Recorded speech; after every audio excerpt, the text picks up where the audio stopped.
Hey guys and welcome back to my channel. This is part 3 of what if Naruto was in high school DxD and got a harem with Serafall, Kuroka and Yasaka. Before we begin, don't forget to like, share and subscribe, and also go and support the author, link in description.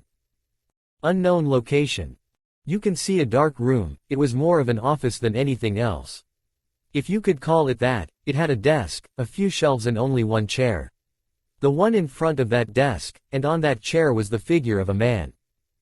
Unfortunately, his face could not be seen, although the room was a bit dark, but that did not mean that it was lacking in lighting.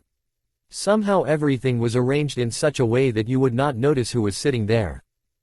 "Why are you taking so long to give us news about a job as simple as the one I ordered?" said the silhouette with clear annoyance in his voice. If someone were next to him in that room, they would notice that his voice could easily change from annoyance to anger in just a few minutes. It was something extremely easy to get everything started. "Why am I not getting any news about the mission?" he shouted, giving a loud blow to the desk in front of him, revealing that the blow had easily left cracks. Those screams were not directed at anyone in particular. You could say that he was doing some kind of reflection with himself, but it seems that he lacked what was called patience at that moment. Apparently his "please" had managed to get someone to immediately approach his door. The silhouette let the person in. He was wearing a helmet that only covered the contours of his head and neck, leaving his eyes and mouth exposed. He was wearing full body armor with certain areas of his body covered with certain plates of some kind of resistant material. You could say he had simple armor, but it served its purpose. "Kokubile-sama," the person shouted, entering as quickly as possible, trying not to be disrespectful to the person in front of him. "What's wrong? Can't you see I'm busy with something else?" said the man now identified as Kokubile. "I'm sorry sir, but I have news about the mission you sent." The emissary could not finish since Kokubile had interrupted him.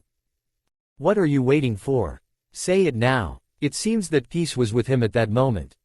"I regret to inform you that the soldier sent has not returned and it seems that the targets are still alive." "What?" he asked, clearly angry. "What I just said," he was interrupted for the second time. "I heard you, so get out now. Unless you want to die right now," he said in a voice that would chill anyone. The emissary left as quickly as possible, even though he was serving the person in front of him. He didn't want to die, not without at least doing what he had always wanted to do. When the presence of the person in front of Kokubile had completely disappeared in a few seconds later, he couldn't help but break everything in front of him. If he had seen that the guy had stayed a few more seconds, he wouldn't mind killing him right then and there so that the rage he felt at that moment would fade away for a few moments. After a few minutes of destroying the place, he had finally calmed down. Now with a cooler and calmer head he could think clearly. Although he was a person who was more hot-blooded when it came to certain decisions, there were some in which he had to be calm or else nothing good could happen. "Sigh, right now is not the time to be upset, even if I wanted to. Sigh now, who could have known about the plans to ruin it? It certainly wasn't Azazel. He's not interested in anything other than sacred gears at the moment and he hasn't noticed what I'm doing either. So any of the Grigori higher-ups shouldn't know about it, so the only thing left is for some demon to have been able to save them." Although at first he was upset, as her words passed he was beginning to become more sane and able to analyze his situation. But, who was it? Both Lucifer and Leviathan shouldn't have noticed. I took the necessary measures so that they wouldn't discover it until it was too late and everything started again. Would it have been Beelzebub? Or maybe Asmodeus? With each name he put in his mind, the probability of finding out who it was less. Or maybe those girls were stronger than I thought. No, that would be impossible.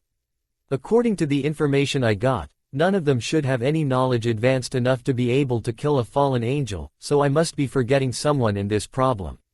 While that last observation might be the most accurate, he still had doubts about who was supposed to have saved them. He didn't know if he needed to be extremely strong to kill the subordinate he sent. He had chosen him because he was one of the best at infiltration.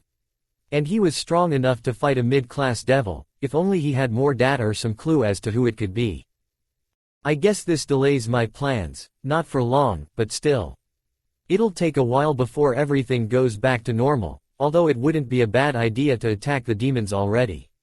I could use the excuse of the fallen angel marathon as a scapegoat, but Azazel isn't that stupid. He'll probably wonder how I know all that and why I care so much, plus he knows that I'd like to continue to be at war with the other factions. So if I do something directly that requires my presence, it should be better planned, that should give me some time before Azazel can do something against me. He said to himself, trying to see the bad points of his hasty plan that he had at that moment.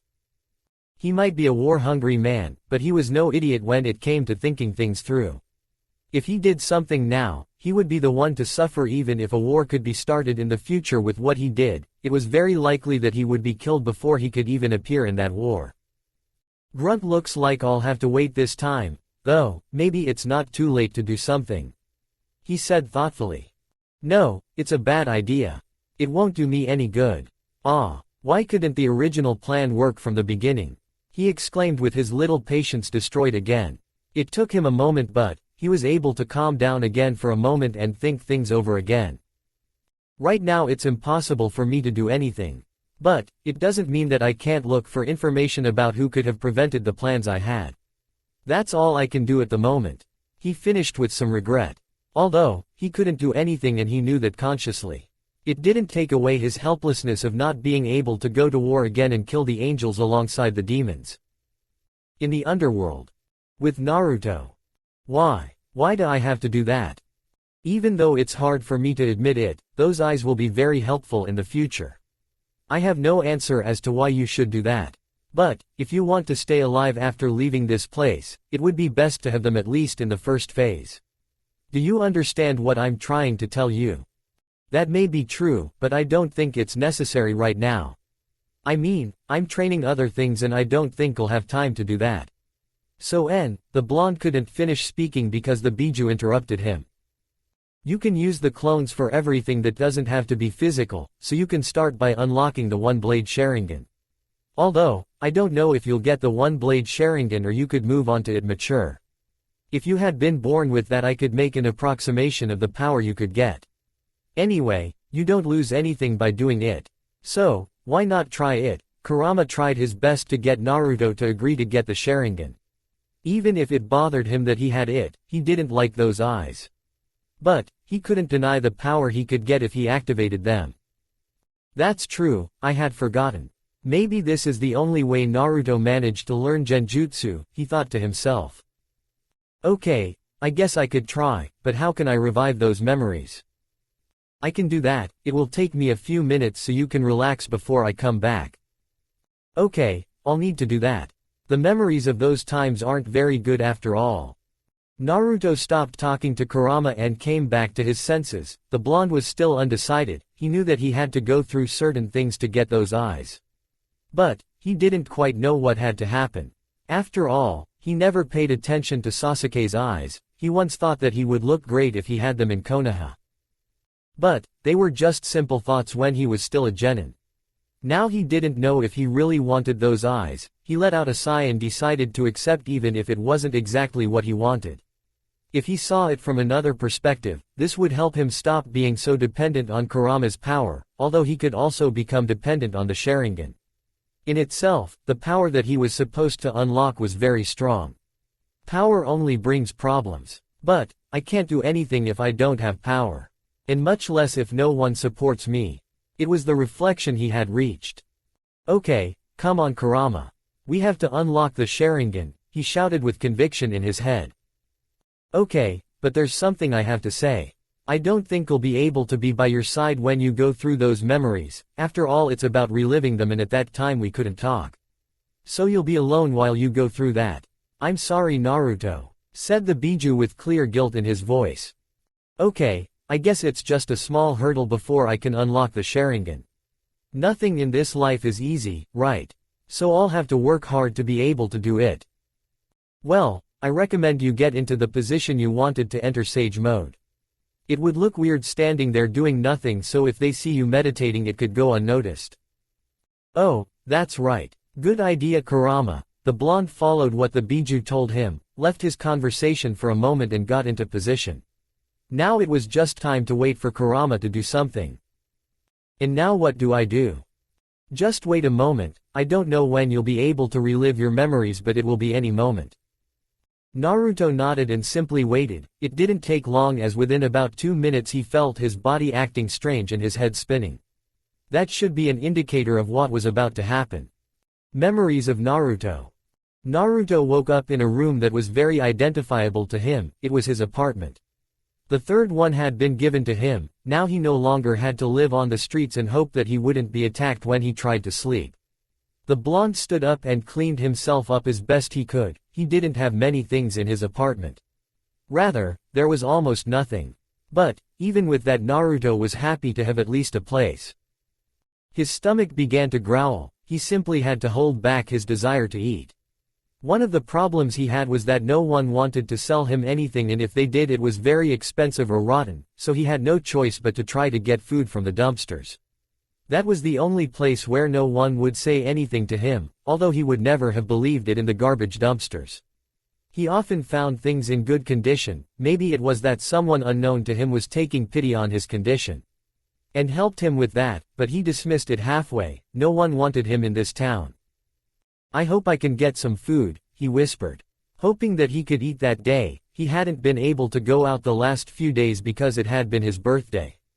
And for some reason the villagers treated him worse than ever. Sometimes it seemed like they were restricting themselves with something. He didn't know what that was, since there were some of them who went with weapons looking for him, but they didn't do anything to him. Alright, it's time for Naruto Uzumaki's daily exploration. He raised his voice a little and had a small smile that he knew was fake, but, in the eyes of others, it seemed simple. Naruto had learned to hide the pain he felt with the smiles he always wore. It was the only thing that kept him sane in the village where he suffered abuse of all kinds. Naruto left silently. If there was something he could do almost like a master, it was the ability to move very stealthily. And he could practically make himself invisible to everyone's sight. Of course, he always tried to do this when he went out into the street of Konoha. But, there was always something that caught his attention and he neglected it. What made everyone see that he was around him all that time? Even so, he tried to perfect his level of stealth. He didn't know what it would be useful for. Something inside him told him that learning that would be very important in the future. Naruto didn't know why he had that feeling. If he didn't even know what his destiny was today, that's why he had stopped trusting that destiny was defined and that one could change so that it could be something that could help. Growl sigh, I'm hungry. There's nothing today. I guess I'll go to Mount Hokage. That place was his favorite. It made him forget about everything that was happening to him and he began to admire the view of the village. He had a strange feeling when he saw that village. He felt like he had to protect it, but he couldn't find the reason for that. And on the other hand, he was letting it be destroyed. That was the most reliable path for Naruto. Still, he didn't want to do it. They treated him worse than any animal, but the third was good to him. He was the only person who gave him hope that not all people were the same in the village.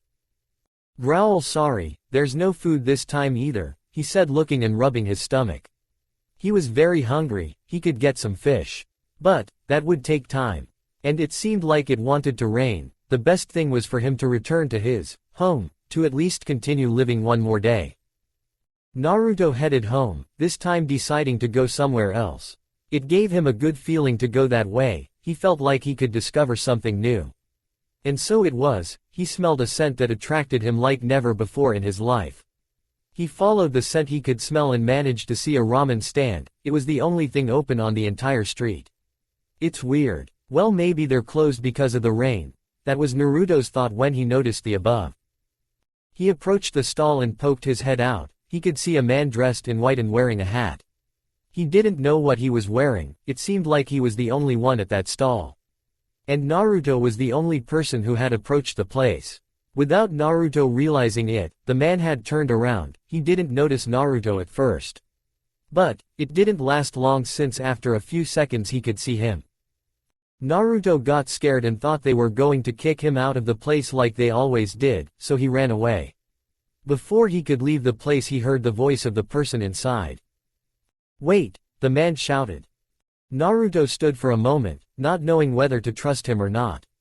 He was one of the few people who hadn't attacked him on sight and had spoken to him. Maybe he should go back to find out what he was looking for from him. Naruto walked back slowly and poked his head out, hoping they wouldn't do anything to him. And it never happened. The man behind the counter called him with his hand and had a smile on his face. It didn't look like those smiles he had seen where people's evil was shown. This one was different. It was simply a person smiling at a child he had just met. Come on, come on. Come, I won't do anything to you. I swear in the name of ramen, she said with a hand on her chest. That seemed strange to Naruto to see, but even more than all that, she didn't know what ramen was. So she asked. Ramen, what is that? He said, looking with shining eyes at the man in front of him. This was one of the few, or rather almost non-existent conversations he had with an adult. The normal thing was that they would look at him badly or try to hit him. Huh, you don't know what ramen is.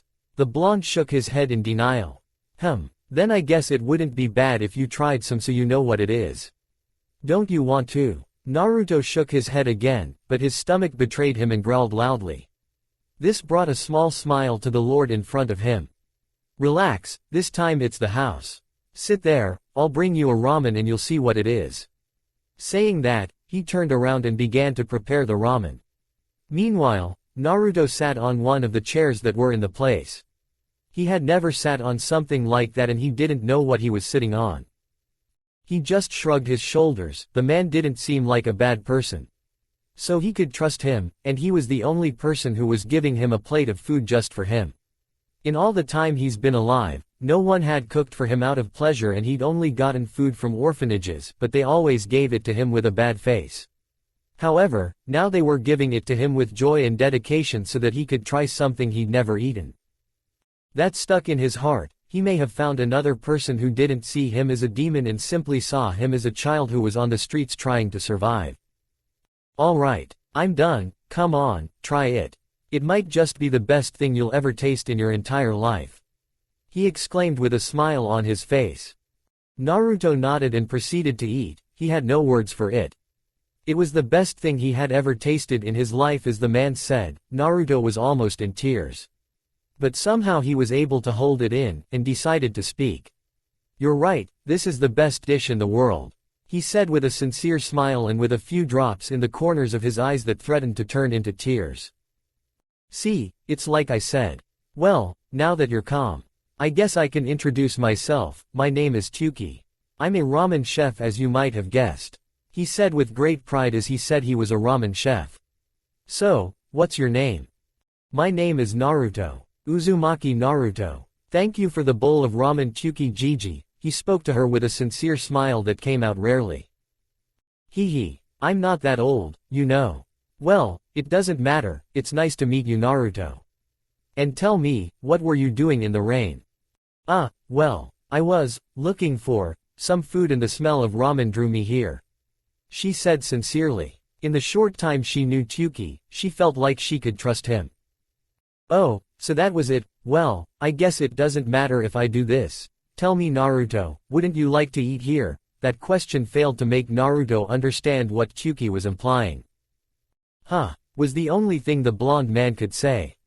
I think you didn't understand me, did you? He said with a smile. The blonde shook his head in response.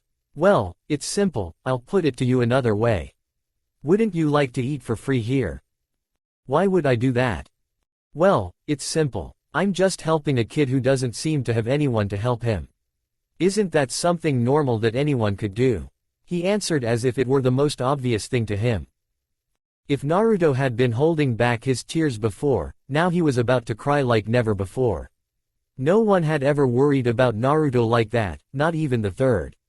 So he couldn't help it and a few tears started to come out, something that Tuki noticed instantly.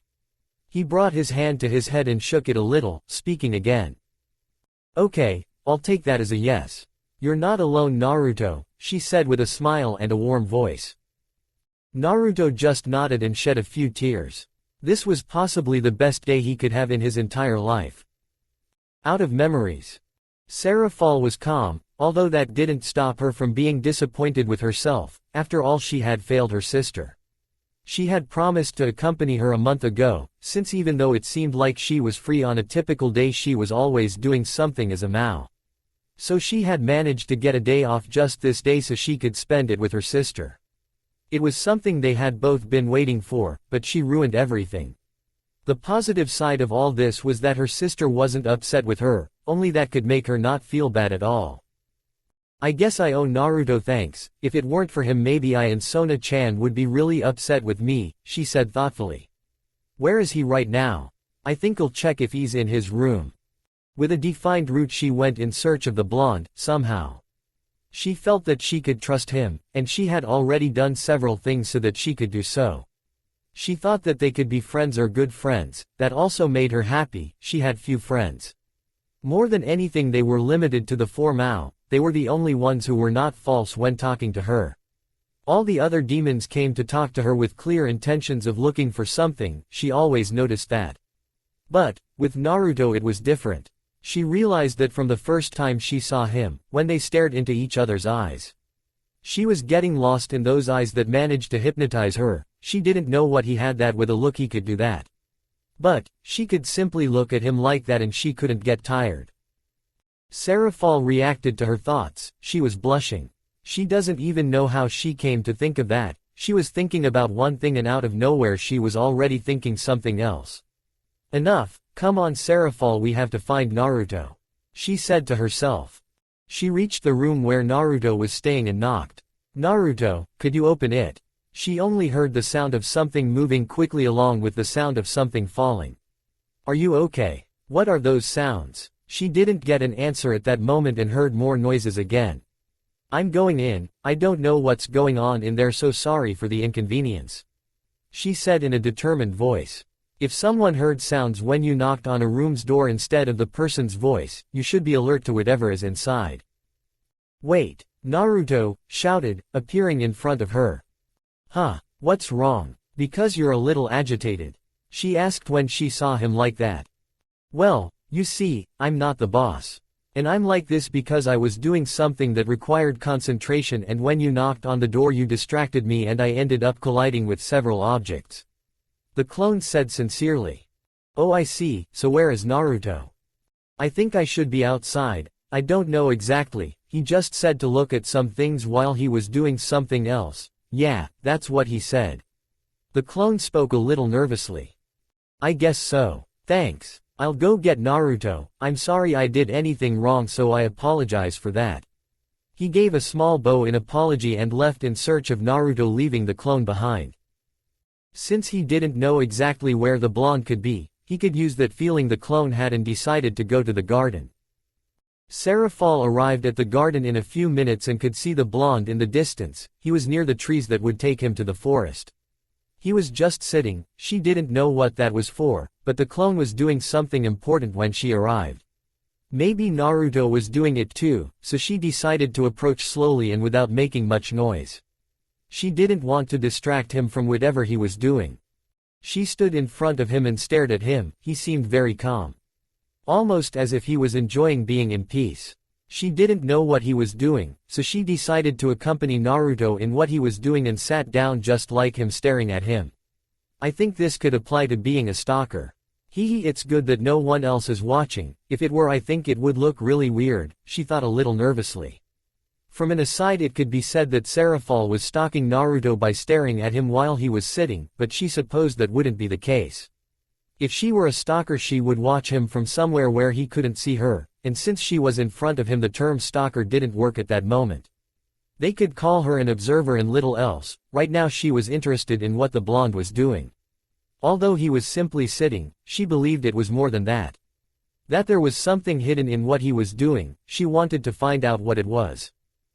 When she was about to leave Naruto alone, she could see that a tear was falling.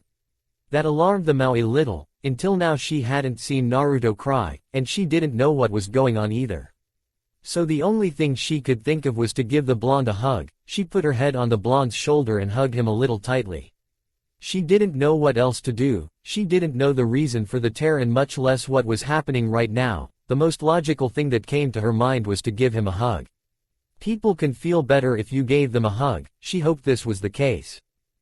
Sorry for what I did, but stop. Please, the blonde whispered. That didn't go unnoticed by Serafall. She could understand a little of what was happening at that moment. Naruto was having bad memories. She remembered that he had lived alone during his life. But she hadn't said more. Maybe the blonde was hiding a past from them that he didn't want to remember. What an idiot I am.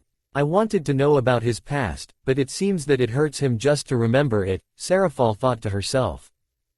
Naruto, I don't know what you're going through or what you're seeing. I don't understand even a little bit of where you're coming from. And I don't know how you've lived either.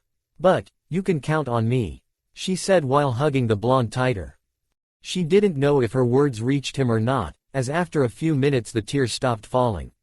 She still didn't fully understand what was happening. She broke away from the hug and stood next to him, waiting for Naruto to come back, not thinking that someone had seen them. Back with Naruto. Gigi, who are my parents? A little Naruto asked the person in front of him. It was an old man who had a kind of hat with a kanji written on it. It was red and partly white. He wore a white robe and had some kind of red yukata. I'm sorry to say that I can't talk about that, Naruto-kun, the old man said. Why? Why can't you tell me? She asked with clear desperation in her voice and eyes. I'm sorry, but no, the old man said seriously. But, how about going to eat at that ramen stand? You said it was the best ramen in the world, right? Having changed the subject, Naruto followed him, still sad about not knowing who his parents were. But, since they talked about ramen, that disappeared and he focused on telling the old man everything about that place. I see. So, are we going? The old man asked cheerfully. Of course, let's go right now, he exclaimed happily. Later that same night. Get out of here, demon, one of the random people on the street shouted. Both Naruto and the old man had gone their separate ways. The old man said that he had to take care of some business and that he couldn't accompany Naruto home. Naruto accepted it in a good way and said goodbye to Tsuki and the old man. And it seemed that they were waiting for Naruto to be alone since several people went out to chase him. There was only one person at the moment, so he would have a chance to escape. These people always wanted to see him suffer in some way. They seemed to enjoy seeing him cry and bleed whenever they could. Naruto ran in the opposite direction of the villager in front of him, not expecting there to be another one behind him. Where do you think you're going? The second villager shouted. Naruto was scared. At this moment he couldn't do anything against two adults. He was just a child who wasn't even physically well. He didn't have enough strength to be able to do many things. He only had endurance and agility. Something he was always grateful for. He didn't know if those characteristics were his parents' traits. But, he liked to think so. And having that on his side, he thought that they were trying to take care of him even without being present.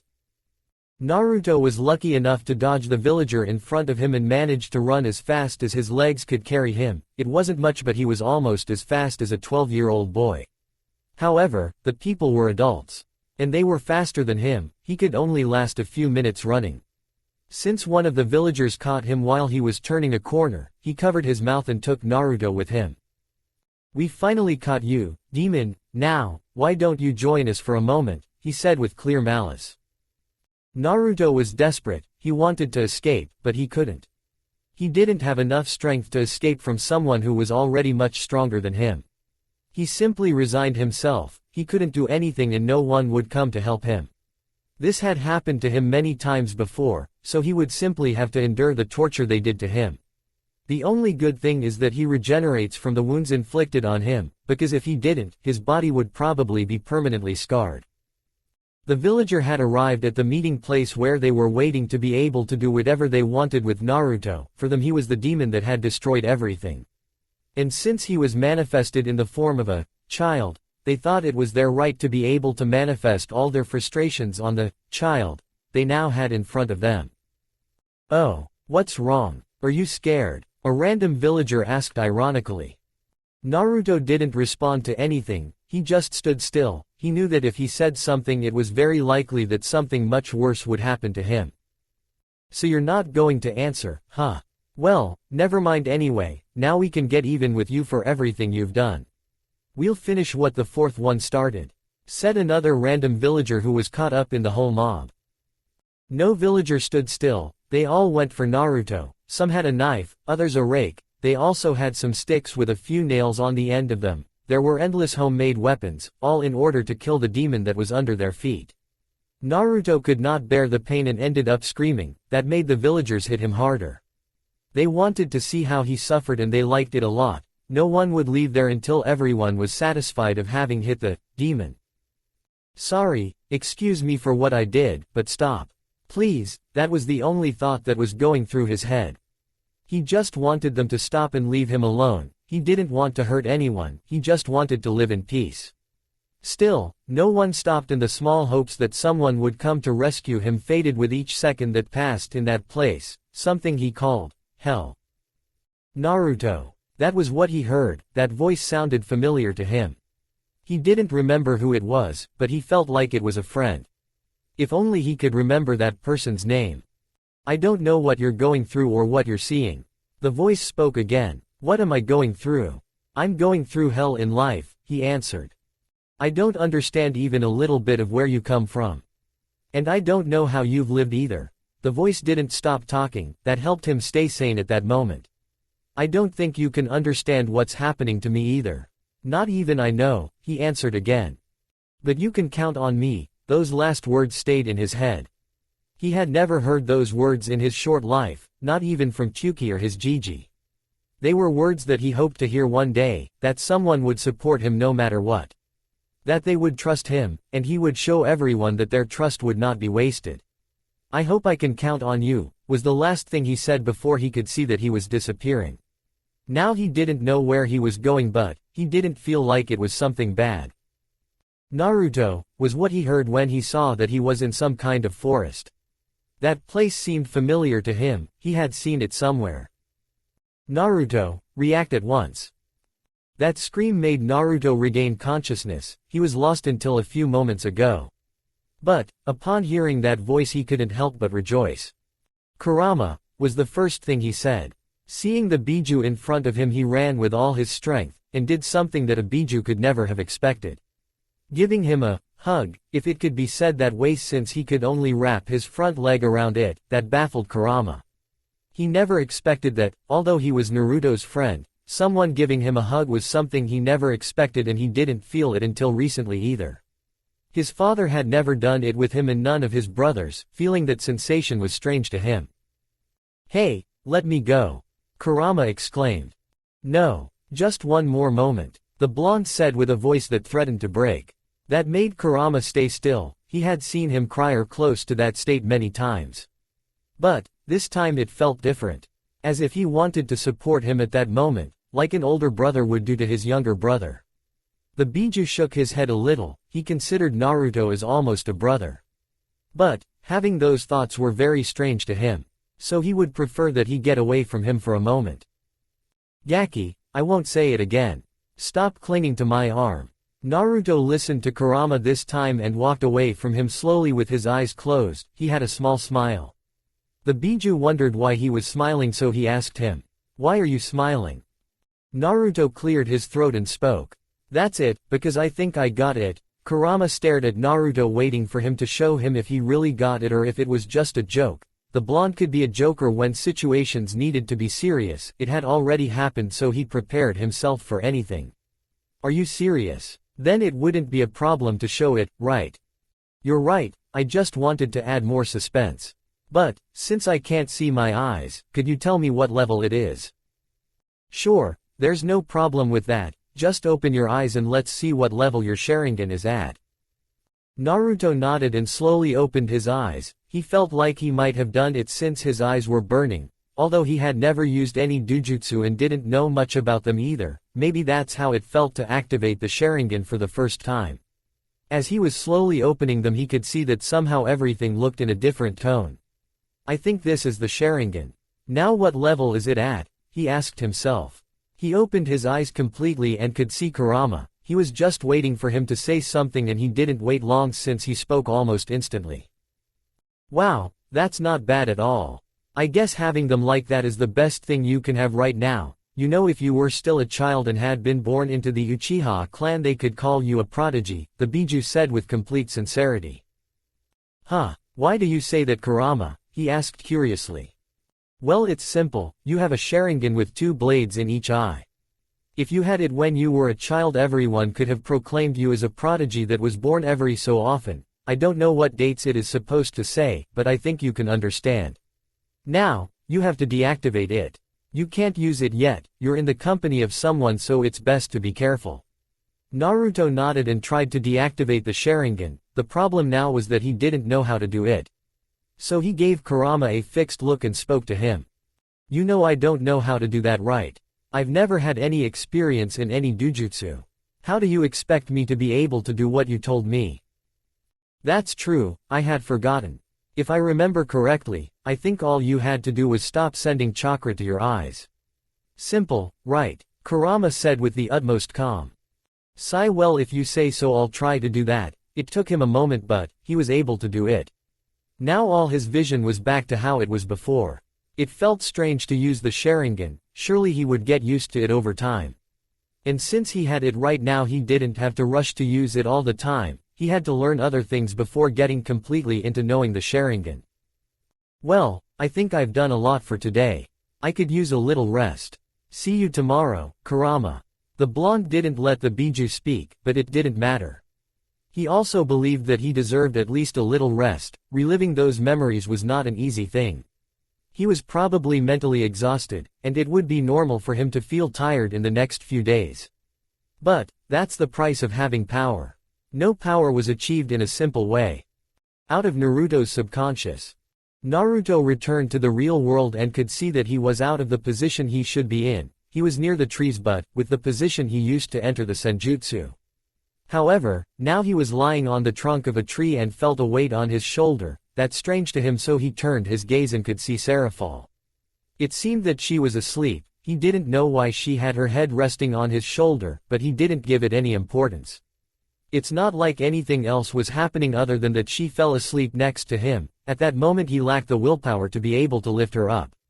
It was clear that she was relaxed at that moment, and before he had seen her nervous, he thought that it wouldn't be bad to stay with her like that for a moment longer. Anyway, it's not like it bothers him to be like this with her. So he got into a more comfortable position for him and stretched his legs a bit. He felt a little numb, but nothing that couldn't be fixed by moving a little. Unfortunately for him, doing that made Serafall almost drop her head. Since she was asleep, she couldn't react in time. So he managed to catch her and left her head on his thigh. This view that could be better appreciated from a greater distance seemed strange to him. Normally the roles should be reversed, but right now he didn't care. Seeing her like that, he remembered the words he had heard at the time he was reliving his memories. He was able to make everything fit together. Now he knew who the person was whose voice sounded familiar to him. He was simply grateful to her. But, he couldn't hear it now, so he would tell her later. Even so, he didn't want to waste the opportunity to say it now. And since they were in that position, he decided to caress her head a little. He had never done it to a girl. If he remembered correctly, he may have done it once and simply didn't remember it. He ruled it out since there was no memory of having done it at all.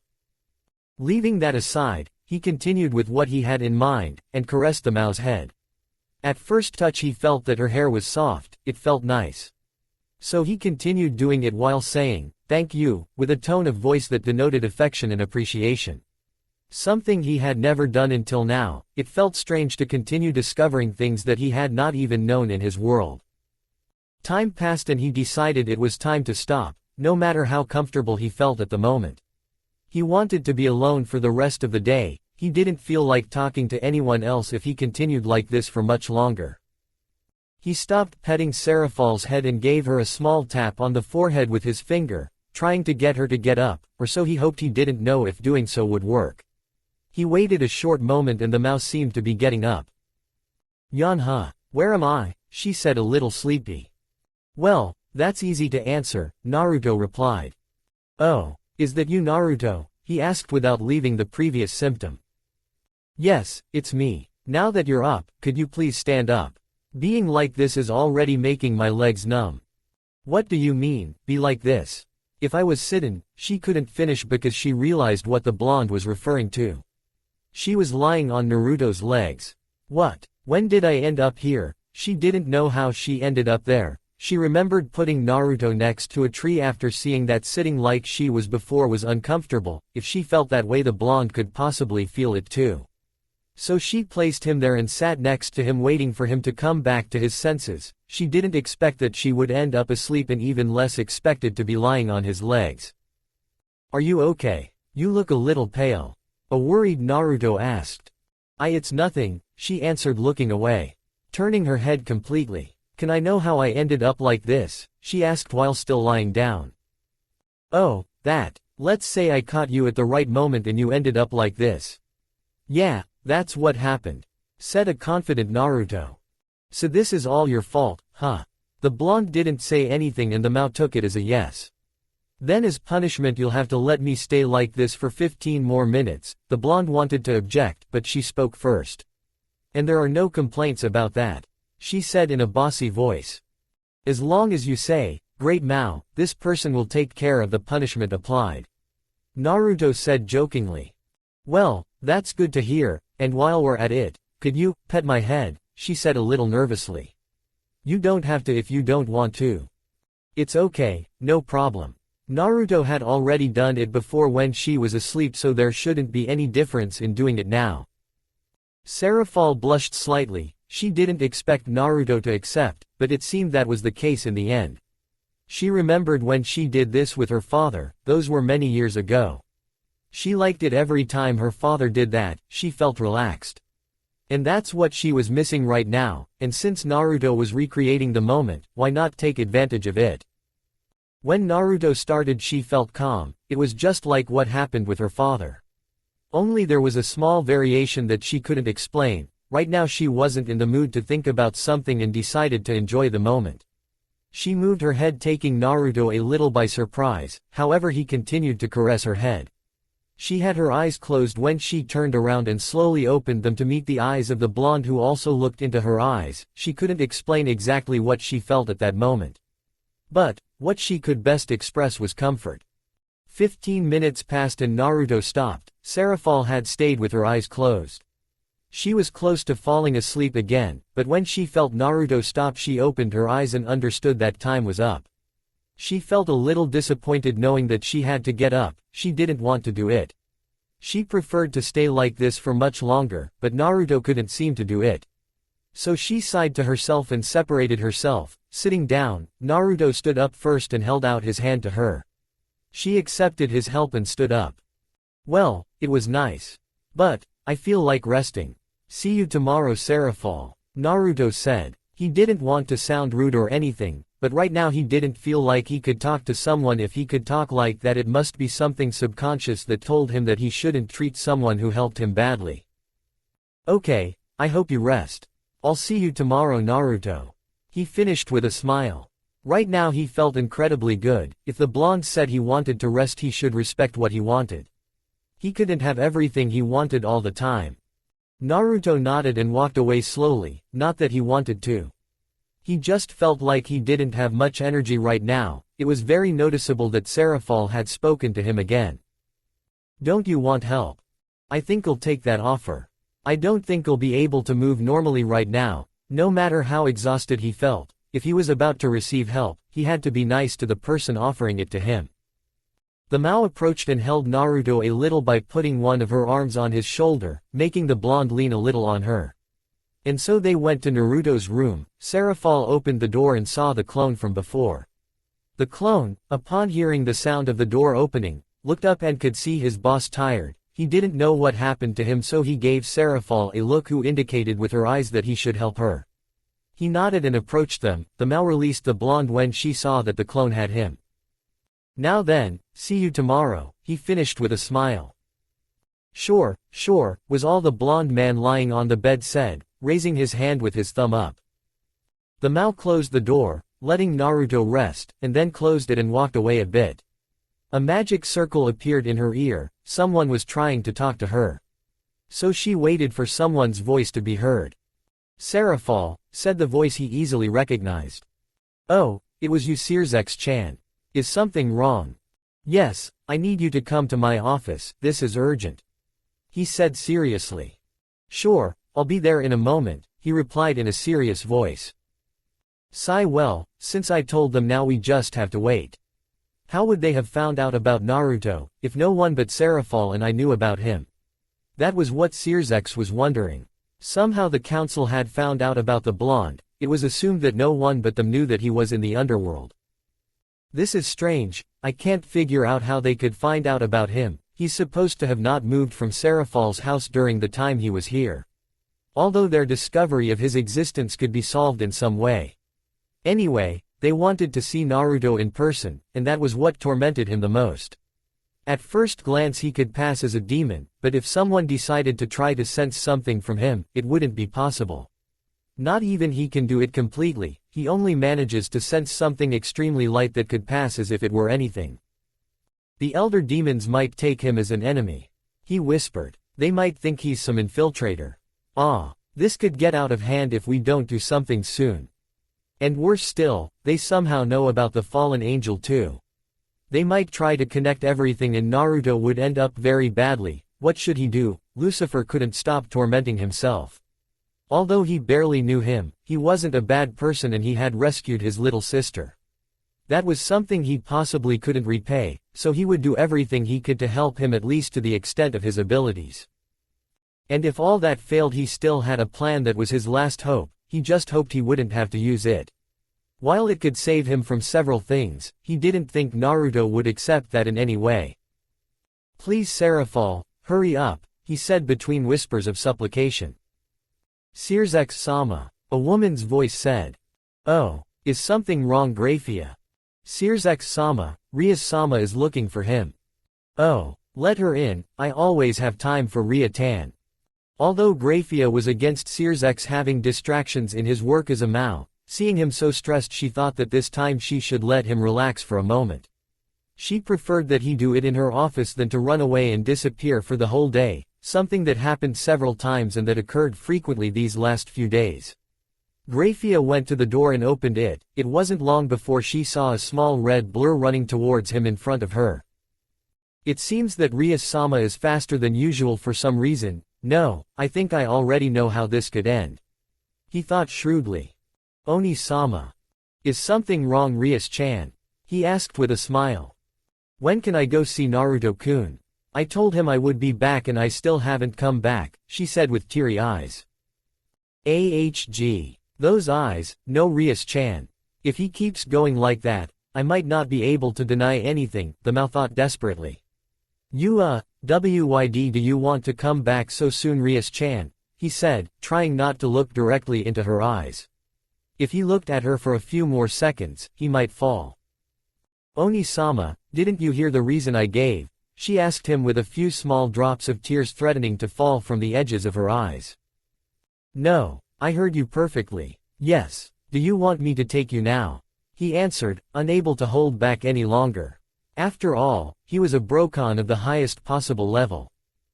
Yes, let's go now Oni-sama. Searsex just nodded and was about to prepare a magic circle, until Graphia spoke. Wait a moment Searsex-sama, I have allowed you to leave your office on several occasions and leave work for other days, but, this time I fear it will be impossible. Unless you want to be punished. I don't want one, right Searsex-sama? She spoke to him in a frightening manner. Going back to speaking as always at the end. I don't want that. I definitely don't want that. I'm sorry Rias-chan I'm failing right now as a big brother, he said to himself while trying not to visibly tremble. But, Oni-sama, he said he could, right? He asked him, making the same eyes. Because now, for no wait, I can't say that. For the Mao's sake this is a death situation, right now he wanted to disappear. If he answered he would agree with any side and suffer, right now he didn't know what was more painful. The possible hatred that his little sister would give him or the punishment that his queen would give him, without a doubt a choice that would lead him to death no matter what his choice was. Think that, fortunately for the red-haired Mao, the person he was waiting for appeared, the Mao Leviathan. If he could, he would give her a hug right now and start making a statue where he would venerate her for the rest of his life, but now it wasn't possible. He had to behave like a Mao. Hello, Serafall said. Oh, Leviathan-sama, what is the reason for this visit? The queen asked. Well, Searsex-chan called me for something urgent. So I came as quickly as possible. She said cheerfully. Although it was typical of her, there was something that made it noticeable that it was a different kind of joy than usual. Something strange. If you asked the adults present in that room, they never thought there would be different kinds of joy. Wow, you were here, Rias-chan. Sorry for not noticing until now. He spoke to her while stroking her head. Well, something definitely happened to Serafall. What could have happened? No, now is not the time for those questions. Now that she has arrived, we have to talk in order to solve this problem. Like two qualified Mao. Searsex-sama. And. Were you listening to me?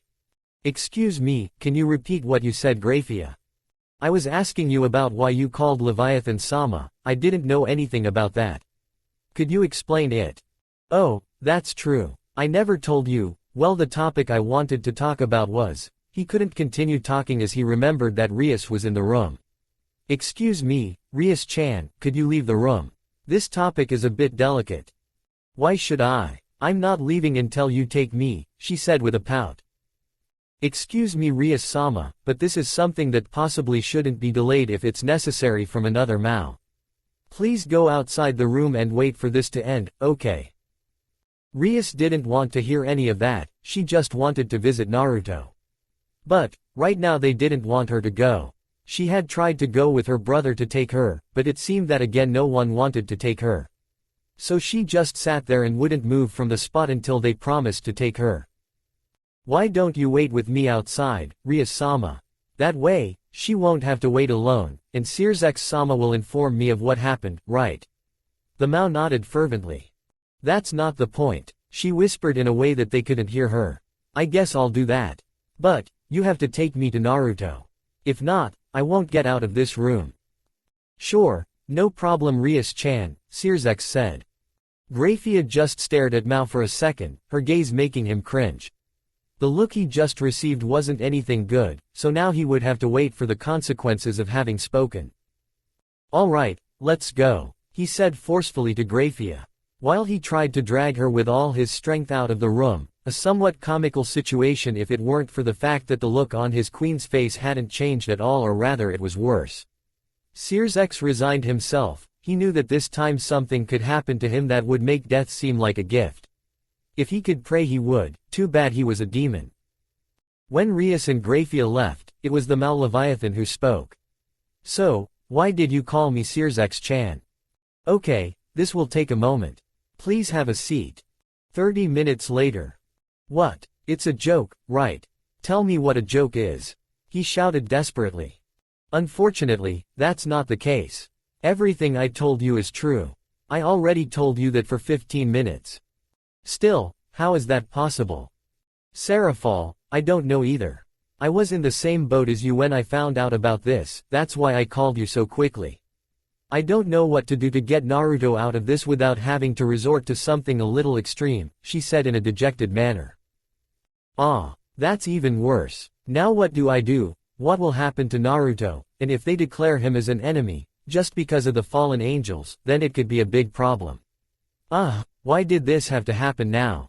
Although, it's possible that. Do you have any ideas? Come on, say it no matter what it is. That might help, Lucifer said hopefully. What if I make Naruto one of my pieces? That might help even a little, don't you think? That's something you could try. And it could be now, there's not much time before Naruto is called in. If this isn't resolved quickly, I'm afraid I can't calculate what could happen. Fine, I'll try to convince him, she exclaimed confidently. But, now that I remember, Naruto must be resting right now. Did something happen that made you rest so early? He asked. It was almost afternoon, so it was likely that something had happened. Well, I don't even know myself, so can I tell you tomorrow? I suppose it won't be a problem if you talk to him tomorrow, but don't let it take too long. Right now I don't know when they might act, it all depends on you right now. Searsex said with a serious look. The next day. With Naruto. It's been a long time since I felt relaxed when I woke up. No, I think this is the first time I was able to relax after so many years. Well, if I think about it, Eros Sennin was also relaxed, but this is different, I feel like there's something different this time, he spoke thoughtfully. You're up now we have to get back to your training.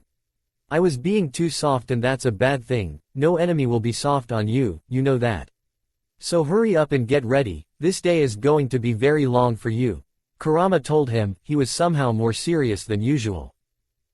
Sure, it's time to go back, he answered nervously. Knock knock. The sound caught Naruto's attention and only led him to one place, the door. He wondered who it was that called him so early.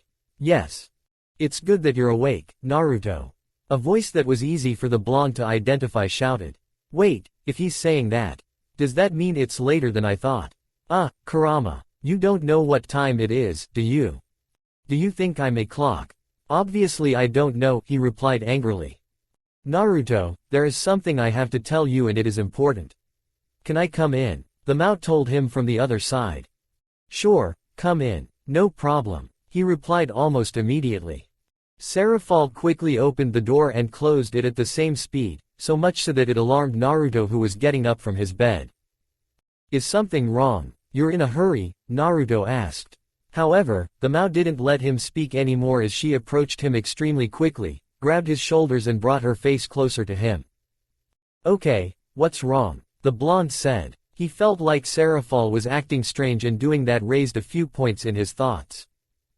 There is a serious problem, well, not that serious. But, it is still bad, she answered immediately. And what is the problem? You. They. Yes, not literally. It's more of the situation you're in right now, he said as he released his grip and returned to a normal position. You know, I can't understand what you mean if you don't tell me what's going on. So could you explain? Well, that's easy to understand. But first, wasn't there some kind of council in the village you come from? Yes, they do exist. Unfortunately, why do you ask? This is getting easier, he said with a small smile. That means you know what it means to be called at any moment, right? Oh, sure, but that doesn't tell me much. Can you tell me what's going on instead of going around in circles? Ellipsis. Why the silence? It's just that, you see, the council found out somehow that you're in the underworld, she said a little nervously. Was that all? What do you mean, it was just that? Do you know how much trouble you could get into without having done anything? Those demons are the most stubborn you'll ever find, and they'll probably blame you for what happened with the fallen angel, and he spoke desperately while waving his arms and shaking his head, looking around. Naruto put a finger on her mouth, making her stop talking. Serafall just had a small pout. Doing that to her was rude. From her point of view, she was worried, trying to help Naruto in some way, and he was making her shut up. Naruto removed his finger, seeing her calm down, and spoke. Now since you're calm after speaking so quickly, let me tell you, there's no problem. They just want to see me, so I'll give them that. And if anything goes wrong, then I'll trust you to be there to help me, okay? Sai, you're right. But, calm down, calm down. This will be fine, don't worry, he said with a small smile while stroking her head. At the same time with Searsex. I hope the situation is already resolved. I gave them notice yesterday, but I don't know when they might want to see Naruto. They seem to think that since he is in the house of one of the Mao, it would be easy for him to appear when they call him. He said thoughtfully. Sigh now, I have to get back to the paperwork, he said regretfully as he looked at the tower next to him. It's a bad step to rush, was that the saying? Without further ado, he just shrugged his shoulders and started with his homework. Searsex-sama. Is something wrong, Graphia? He asked his queen, who had arrived. Well, so far he hasn't told me anything about the problem that's happening. Sorry about that, I had completely forgotten. So, could you explain it to me now? Of course. 10 minutes later. I see, but, what is Searsex-sama planning to do? Isn't this a bit of a complicated situation? It's like you say, but there's still something that can be done without repercussions. We just have to wait for him to agree. But why are you so interested in helping Naruto? I can't even understand why that is, I guess it's gratitude. If Searsex-sama thinks there's no problem in helping him, then I shouldn't worry, he thought calmly. Well, it's time to get on with this. I don't want the line to get any longer, she whispered at the end. I have a feeling I'm forgetting something. What is it? She thought, while somewhere else a red-haired girl sneezed. Back with Naruto. The blonde was in the garden of the mansion, he was standing there looking at the place. There was nothing special about what he was doing, he just stopped for a moment. Do you think I should go deeper? It's possible that I'll hurt someone if I do it here for longer. He asked his companion. It doesn't seem like a bad idea, anyway you could cause a lot of damage around. Also, you could use the trees as a training method and you could also take advantage of fighting with the things that are inside those forests. If this is the underworld there should be something dangerous, don't you think? It makes sense. Okay, let's go. Without further ado, the blonde went as deep as possible without losing his way back. He almost hit his head when he remembered that he could use his Senjutsu to get back. So he decided to go further away, not too far since even if he could sense others, this sensor ability did not have an unlimited range. Although it also crossed his mind that the range of this had improved so much, the Senjutsu had improved when he arrived and he still has not discovered its new limits with it. I think it's okay here, but, it's so empty here, why is it like this? He asked himself. It doesn't matter, this way there won't be anything to interrupt my training. It's a good thing I brought the books the clones were reading, so I can do this faster. And to think that these things could have important information. I shouldn't have discredited them. For Naruto, reading was almost torture, but seeing in an almost forced way that it was important to have some basic knowledge of where he was. Reading was no longer a burden for him, at least if a clone did it while he was training. He no longer had anything against them, now he was simply discouraged in wanting to do it. You have to start somewhere and Naruto was starting at a slow but sure pace. Kage Bunshin no Jutsu, he exclaimed. About 15 clouds of smoke appeared. Naruto's serious look returned. Well, I guess you can get an idea of why you're here, right? He asked the clones in front of him. Yes, they all said at the same time. Then there's nothing to talk about, you're going to make groups so you can read this. While I'm training, you can go somewhere where you think it's quiet to do the said activity. Now, disperse, he said with a serious voice. I've always wanted to do that. It felt great. Is this how it would have felt to be in Anbu? I'll never know, but since I have that ninja book I could get an idea of what they did. I guess. He left his thoughts to return to the main thing. I will do my best. With Rias. The little redhead was upset, that wasn't an understatement. But, she didn't know what the feeling she wanted to express was called. So she just left it at that. She was upset, the reason for it all was that her brother hadn't taken her to see Naruto. She thought she would do it tomorrow since yesterday she ended up forgetting what she was asking for, but she could remember it a few hours ago. She decided to look for her brother to take her. Unfortunately it was almost noon and she didn't find him, she didn't know where he was right now. She was a little resentful towards her brother, he had promised her and he didn't keep his word, now she didn't know if her brother could be trusted. Although it was the first time he had failed her, she thought that he was possibly doing something that couldn't make him move from where he was at all. She could only resign herself, she couldn't do anything. Or maybe she could, if she had already escaped several times before, now was no exception. Just wait Naruto, you'll see that I will keep my word and we'll be able to play with Sona. That was the goal he had. By having someone new as a friend he could do more things and even more so since he was older than both of them. So he could take care of both of them and no one could deny him doing something while he was with them. Kuroka. She was cleaning her house, if she could clean properly. Unfortunately it couldn't be done properly because of how old it was and how easy it was to destroy the house itself, so she could only do something simple and superficial. After all, it was complicated for her to take care of a sister and be a housewife at such a young age. Even so she wouldn't give up easily, her sister was all she had left, she wouldn't leave her for anything in the world. Right now she was enjoying being with her sister in a quiet environment and without having to worry too much. They didn't have everything they wanted, but it was enough to live on. Besides, it was just them and there was no need to have more luxurious things if it wasn't a priority. The main thing was that they were okay and everything else could come with time. She finished doing her things and sat on a cushion that she had in front of a small living room table. It was something she could find while she was on her way back home and she also thought that it would be nice to have one. That way they could sit and spend time with her sister without having to stand. While being in her thoughts, Sharon approached her sister and sat on her legs. Kuroka had a small smile, she knew what she was looking for. She wouldn't deny it anyway, she hadn't done it for a while and Sharon liked it when she did it. She started to caress her head and her little sister began to snuggle up to her. At that moment she could feel the tranquility that always pleased her when she was with her sister. She couldn't describe what was happening, so it was just a matter of letting herself go and calming down. However, she remembered that they would have a guest soon.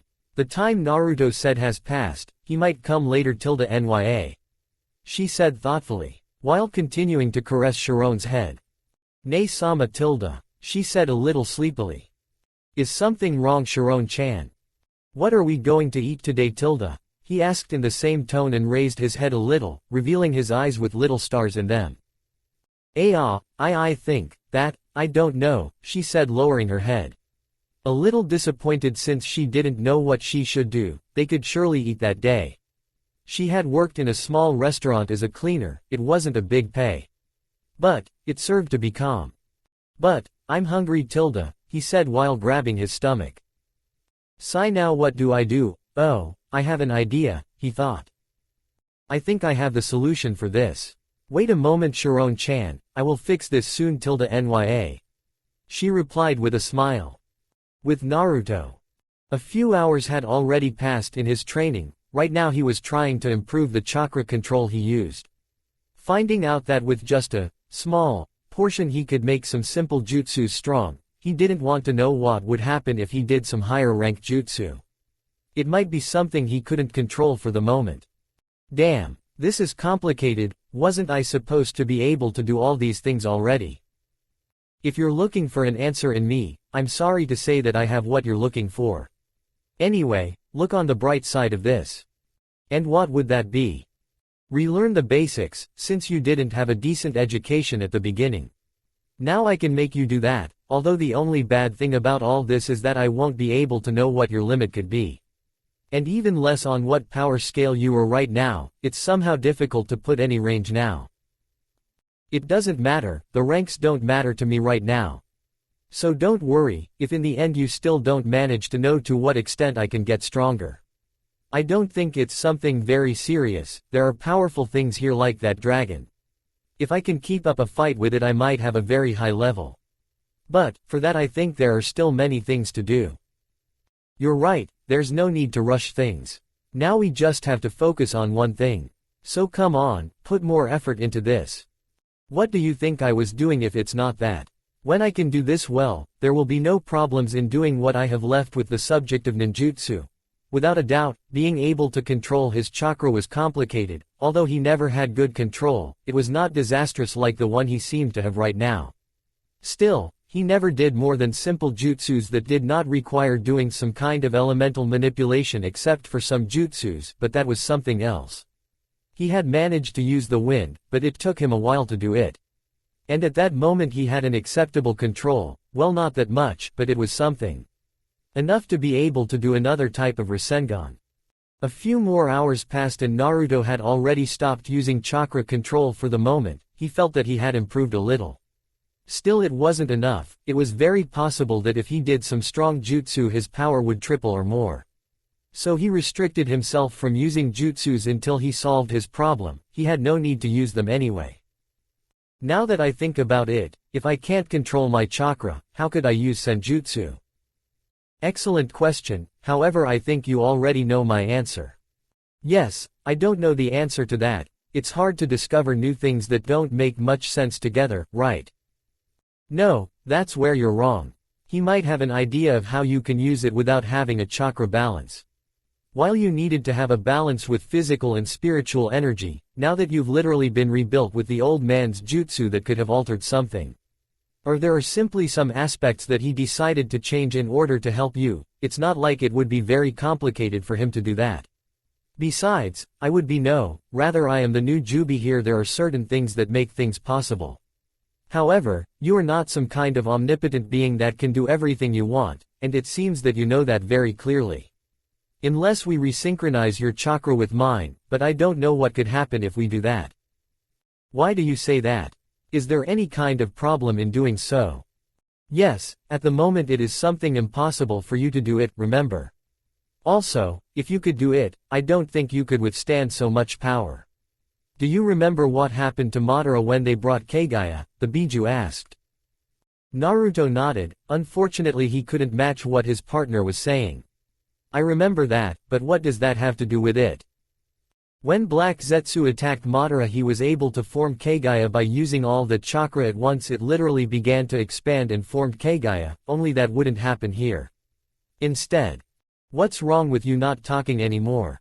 Could something really bad happen with that? You will literally explode, he said seriously. Naruto didn't say anything else and decided to leave that conversation for another time and focused on what was happening right now. He discovered that his Senjutsu was stronger than before, but his chakra was wrong. Still, since Kurama had given a possible reason as to why he could use it without needing to have a balance, something that could never have happened if he was in the elemental nations. Without a doubt his strength right now was very high, he just couldn't apply all of it. It is right now a fragile container that contains a large amount of ramen, but if he moved it a little more than allowed it would break without having that type of action in mind. It was somewhat complicated, but that was how he could understand things. He decided to use Senjutsu. If now he could use it as if it were nothing, then he could take advantage and learn new things with it. He got into position and like what happened the other time, the hatred and evil that was in the place did not stop. If he had not mastered this before, it was possible that he would go crazy. Still, a doubt did not leave his head. Do I have to do this every time I want to use it? For Naruto that could be some cons that he could have when using Senjutsu. Not everything could be perfect, right? It seemed like that answer would answer itself, but he tried to do a little experiment.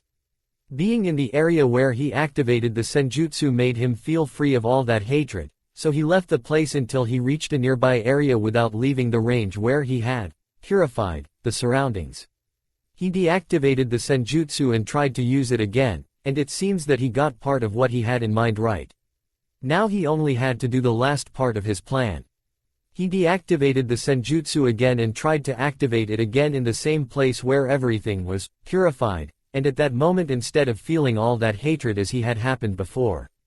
The environment felt pure and without any evil. What he was thinking had been completely right. However, the energy was much more powerful.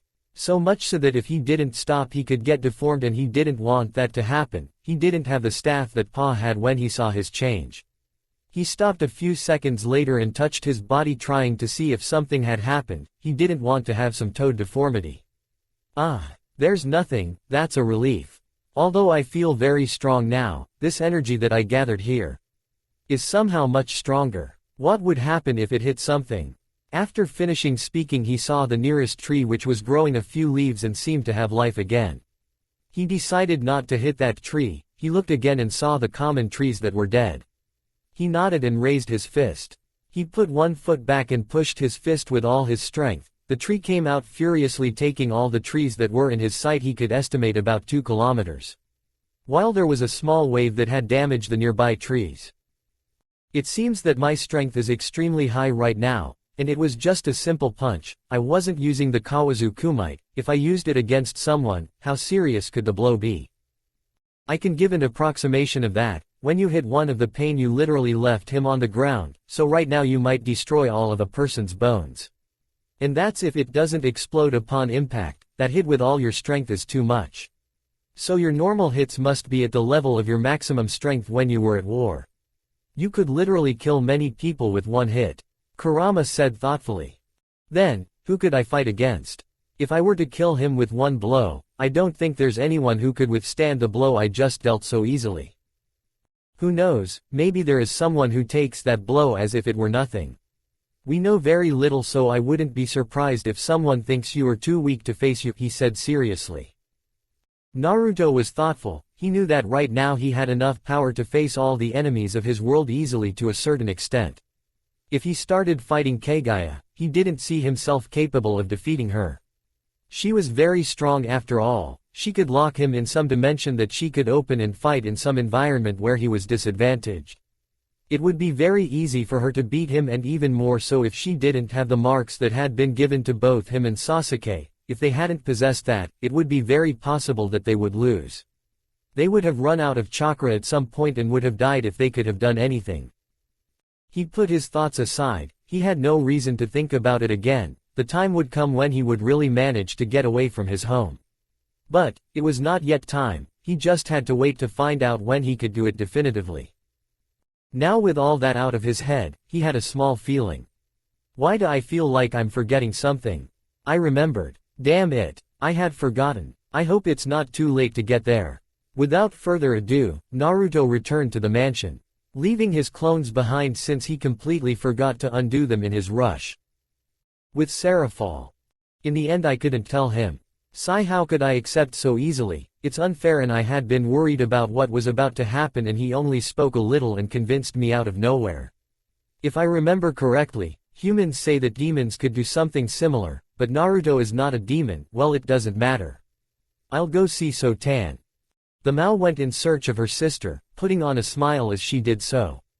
It was one of those moments when she wanted to spend a moment with her sister, so she searched for her with all her might so as not to waste any seconds. While she was looking for Sona, she could see Naruto running with a slightly desperate face. She wondered why he was like this. Not long ago he was relaxed, but now there was a change.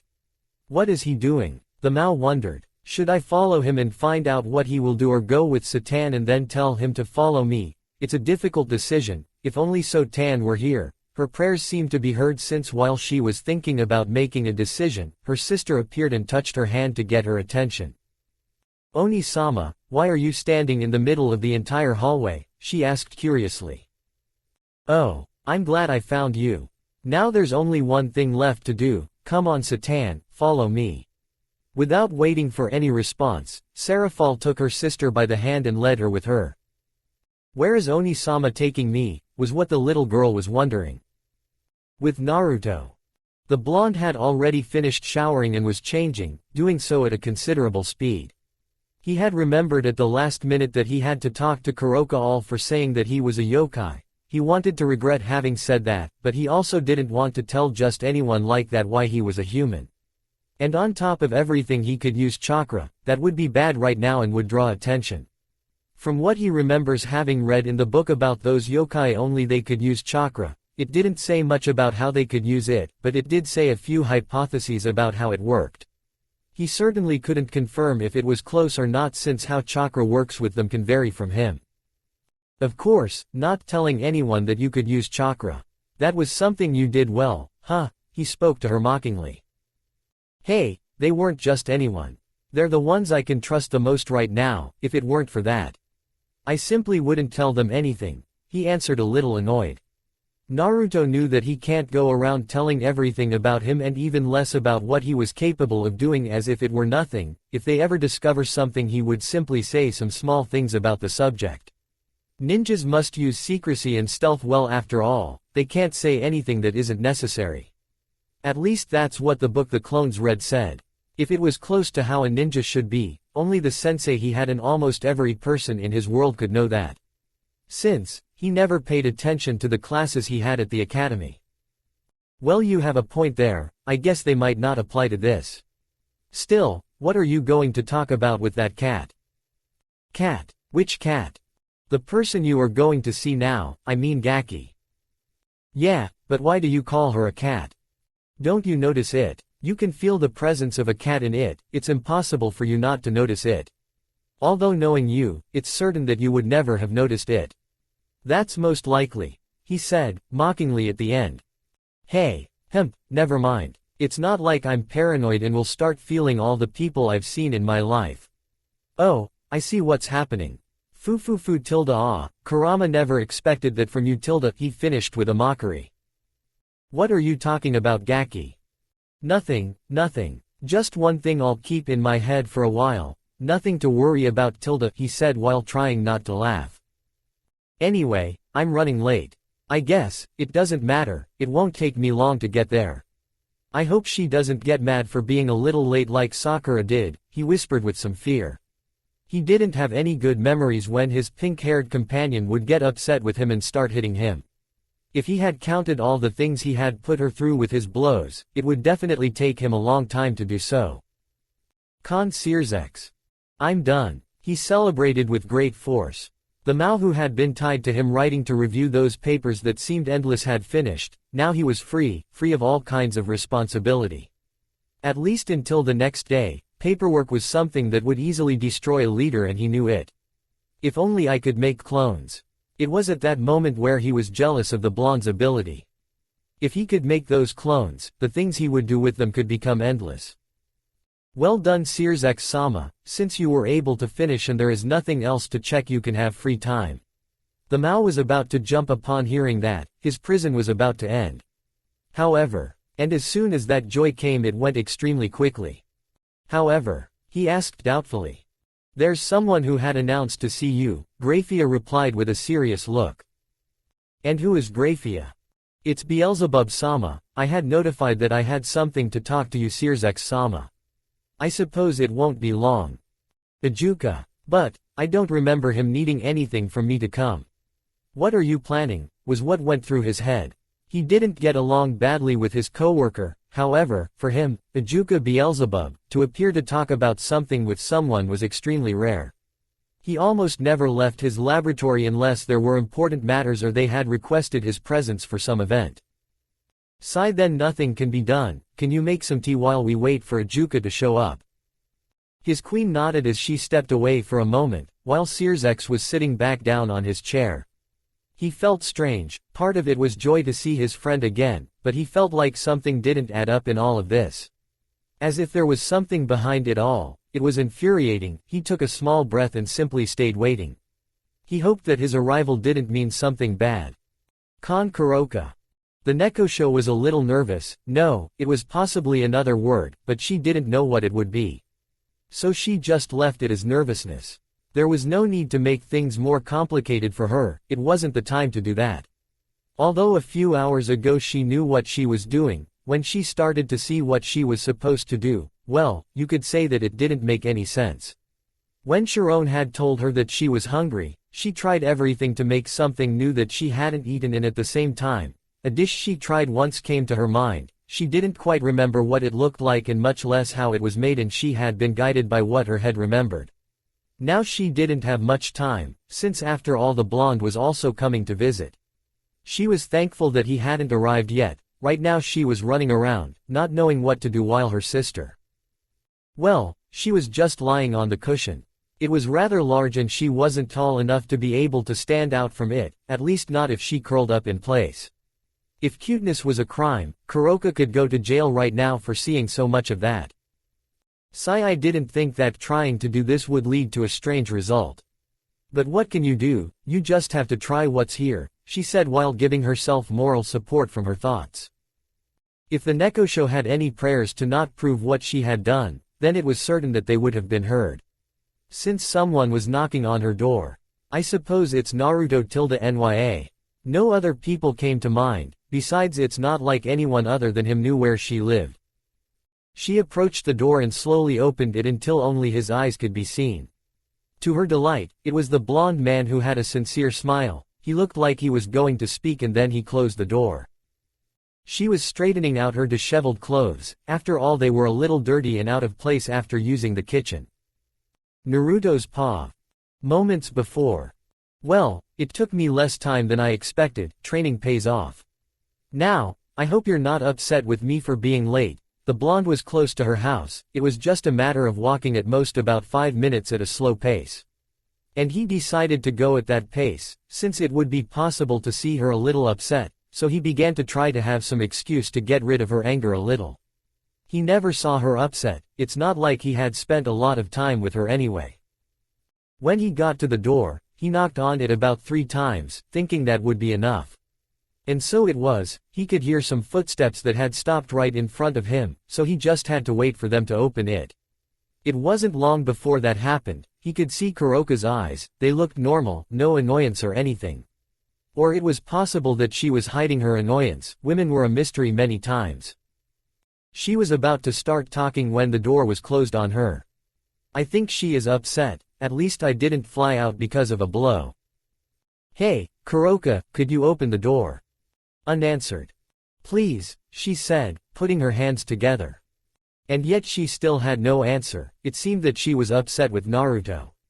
Fine, okay. Sorry I'm a little late, I had said I would come, but I hadn't realized that it was getting too late to come. Okay, you can come in. Wow, I didn't think it would be easy. Yeah. Kuroka opened the door completely and Naruto entered as soon as she moved a little to give him space. The first thing he did was stay in the small living room. And he could see Kuroka's sister. If I remember correctly, I think her name was Sharon. Hello, Sharon-chan, he said with a smile. The little silver-haired girl just stared at him, looking like she was trying to figure out who he was. Until she opened her eyes a little and everything seemed to be back to normal. Hi, he said without much emotion, not knowing how he should act with his sister's friend. He didn't have much interaction with him after all. Oh, good to see you up Sharon-chan. Ne-sama. Is something wrong Sharon-chan nya, the brunette asked a little worried. There was no need for her to speak, her stomach did all the work. That was all the answer Kuroka needed, who just sighed. There was nothing else to do, so she simply took her sister with her and left her on one of the chairs at the table that was not far away. At least she's not a bad sister. I wish I had someone to take care of me when I was a child. Calm down Gaki, don't get sentimental now, you've already been through all that. There's no need to go back in your memories just for that, seriously, was what Kurama said. Trying to help and at the same time angry, it bothered him that the blonde was like that. It wasn't a time for sentimentality according to him. Sorry about that, but Sharon-chan right now there is more important than what we need to talk about. Can you wait a moment nya? Sure, no problem. You can take your time, it's clear that your sister is more important now, he answered hurriedly. I just hope it doesn't take too long. Wait, that smell sounds familiar, but where is it coming from? The blonde had caught something that was very familiar to him, he just couldn't see where it came from. If they found out where it was from, he would probably be running to just get one of those. 2, 3 Sharon-chan nya. That's not what I think. Right, he asked with a surprised look at Kuroka. What's wrong with you all of a sudden? Tell me, were you the one who did that? Why yes, why? She asked nervously. The blonde boy had suddenly become serious and was looking at what she had prepared, maybe there was something wrong and he was criticizing her. But, it didn't seem like the case, since he was looking in surprise at the bowl that was there. Why that reaction, was the only thing that came to her head. Kuroka, could you let me try that? He asked with some anxiety perfectly noticeable in his voice. Oh of course, I don't see the problem with that nya, he answered slowly and nervously. The blonde seemed to have teleported as he was sitting next to Sharon, while the Nekosho blinked and looked from side to side. How fast, he thought in surprise, he had never seen someone move so fast for a bit of food. He gave her a little of what he had prepared in a bowl, he didn't remember the name of that dish. But, she had liked it and she was only able to make it by remembering the things she had in some trial and error. Thank you, Naruto said while putting his hands together as if he was praying. As soon as he finished taking a bite he stood still. Kuroka was wondering if it was because he was in a bad state or something, seeing her sister and being in the same state as the blonde. Her nerves increased. Please move. It wasn't that bad, right? But, I couldn't try it before. I don't think anything bad is happening to you. Right, she would still be in her thoughts if it hadn't been for the fact that both the blonde and the white-haired girl started eating as if there was no tomorrow. Was all that came out of the brunette's mouth. It's been a while, but I finally got to eat this. Thank you ramen gods, Naruto shouted. Ramen, is that what this food is called, Ne-sama? She asked with stars in her eyes. I think so. I honestly didn't remember the name nya. After the little scene Sharon stayed playing somewhere in the house, while Naruto and Kuroka had stayed sitting on the cushions that were in the living room, while they were looking at each other with a slightly serious face. Well, like I said, I'm back and now we can talk calmly. You can start with whatever question you want, Naruto said. Okay, I have some things I'd like to know, I hope you can answer them nya. No problem, let's start. At the same time with Sears. This is a bit boring, Ajuka was supposed to arrive a few moments ago. Are you sure Graphia would come? It's true Searsex-sama, Beelzebub-sama may be having some problems and is a little late, but he had announced that he would come today. Sigh well, I guess I'll have to be patient. By the way, this tea is really good. I've never tried it before. Oh, it's something new that they brought from Kyoto. That must be why I haven't tried it yet Searsex-sama. Sigh why don't you want to act normal while we're there, Graphia? There's no need to play the role of queen and maid while we're alone. Graphia. Yes, Searsex-sama. I just wanted to say that. The Mao couldn't speak anymore as a magic circle appeared inside the room. There was no need to be alarmed since they both knew who it was. I know I was a little impatient for you to arrive, but why did it have to be now? The redhead was about to talk about something he had been preparing for a while. He was mentally prepared for it, but right now having that interruption everything went away. If it weren't for the fact that it was Ajuka there was a very high possibility of making the person who had interrupted disappear. You finally arrived, Ajuka, Searsex said, a little seriously. Sorry for the delay, but something came up at the last minute and I was able to take care of it now. So, shall we get started? He said with a small smile. Meanwhile with Serafall. The Mao was looking for Naruto with Sona, the blonde was heading to Lilith. That raised her doubts, Naruto couldn't do anything in that place. He didn't have any kind of money or anyone to see, so he might be trying to do something and that caught her attention. She had dragged her sister who was holding her hand while the Mao looked around after arriving at the city. Sona found it a little strange why her sister had dragged her there. She had simply seen her sister standing and somehow she was next to her somewhere else. Her day had been calm and now it could be said that it was the opposite. It had only taken a few minutes and her whole day changed, since she couldn't free herself from her sister and much less be able to return home alone. She had to resign herself and help her in whatever she was doing until she got home. Nothing bad could happen by doing that. Right. Oni-sama. Yes, Sotan. Why did you drag me here? Well, I think Naruto is planning something, and I was curious to know what he is doing. Is that something bad? She asked while looking at her sister with a confused face. Naruto. Yeah, he ran past me and then changed as quickly as possible and then came here, I think. He said while sticking out his tongue. Oni-sama, is that the only reason you brought me here? She asked with one of her eyebrows moving. While she wasn't upset with her, she preferred to stay quiet at home reading something and learning some new things or trying to learn how to do some spells. Of course the latter without them finding out. She could use magic, but it wasn't the time yet according to her parents and sister. Yes, why? Sai I guess nothing can be done, and since you're looking for Naruto I'll help you. Oh really? Yes, it's not like I can do anything else. Well, where did you see him last? Well, a little while before he left the mansion. And the only place in the direction he was going is here as I said before, so he must not have gone anywhere else. What does he want to do here? He left for Lilith and we were already here yesterday, he whispered. I think I know where he might be, he said with a confident voice. How do you know that Sotan? Well, it's relatively easy to know where it is, but I can't tell you Oni-sama. Huh, why not Sotan? It's something he has to do alone. I don't think it's good to tell him that this is somehow my fault. Yeah, better not say anything. That way I can't spoil whatever Naruto says to get out of Oni-sama's questions. So, can we go back home? He said in his usual tone of voice. But, come on, Sotan, tell me, please. He said while putting his hands together. I'm sorry, but I can't do that. Surely if you ask Naruto he might tell you what he did. Now can we go back? She answered. What a bad girl Sotan. Sigh but, okay, let's go back, she said with a pout. She felt a little betrayed by her sister, but it wasn't like she should throw a tantrum for simply following Naruto. It's not like she was in someone's house or anything like that. Right. Back with Naruto. This may be a bit direct, but, what kind of yokai are you? Kuroka asked. Well, that was pretty direct, but that's not the case now. Kurama, do you have any ideas? Naruto, couldn't you use some henge?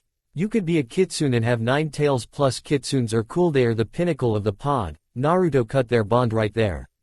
He didn't know why Kurama got so intense about the kitsunes, but using a henge should do the trick.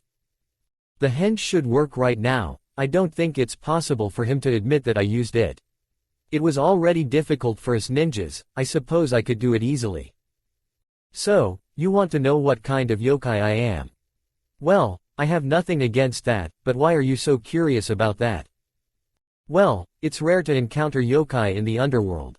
So far, you're the first one besides my sister to see one, that's why I wanted to know. You won't be upset, right?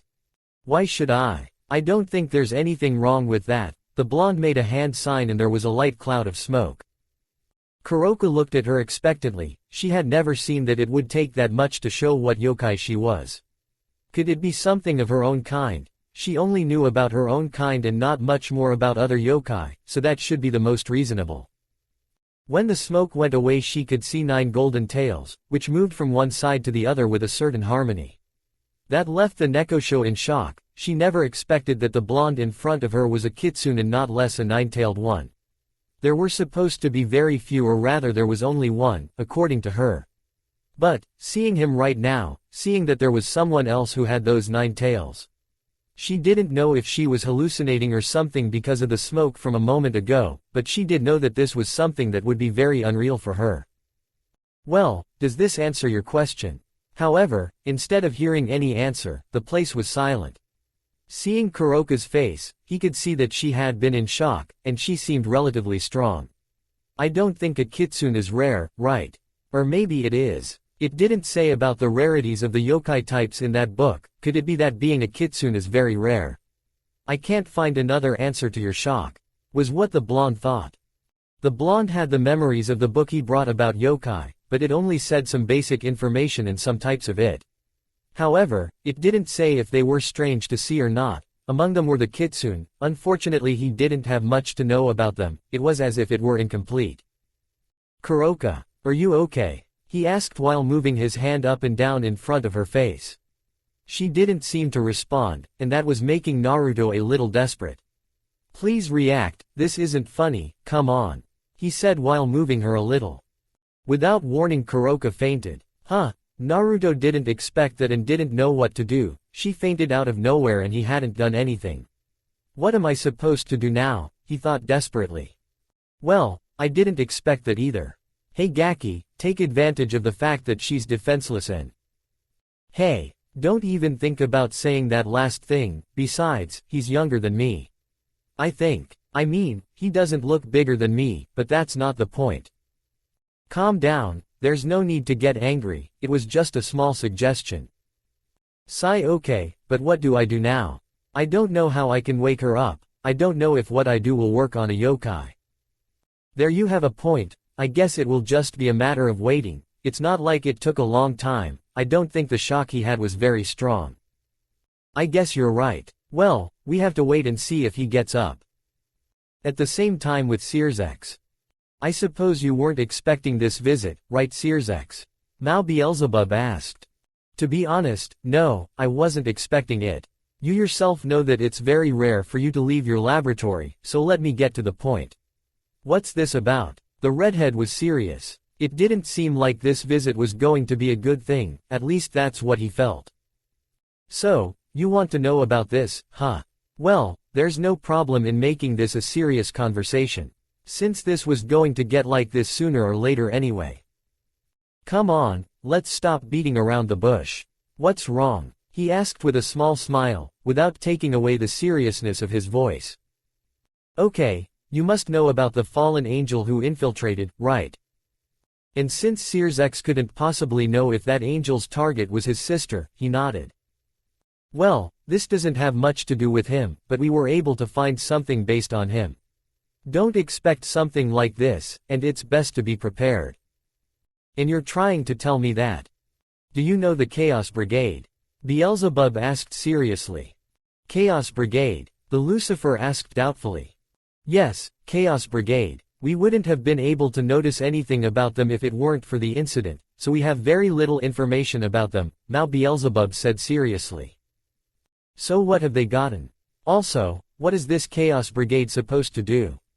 As I said, there's not much on them. It seems like they're an organization that's been around for a while, or so we think. We also think they might have both demons and fallen angels. There's probably more than just supernatural members, but that's just a baseless hunch. Plus, we know who their leader is, he answered with his voice a little muffled at the end. Who is the leader of that organization? Lucifer asked with clear curiosity. Ophis. Wait, you don't mean that it's that Ophis, right? He said a little nervously. The Mao knew that there was only one Ophis, but it was possible that it was someone using her name. In the supernatural world, it was very possible for someone to take names of other beings, deceiving others to have the things they wanted for their own benefit. The supernatural world was not so simple most of the time, or you ended up betrayed or following something that was not what you wanted. Unfortunately, it is Ophis. He spoke dejectedly as he affirmed what he said earlier. But, in that case, what are we supposed to do? Wait, how did you know this before I did? And how did they know that Ophis was the leader of Chaos Brigade? She said, looking at him in a fixed and serious manner.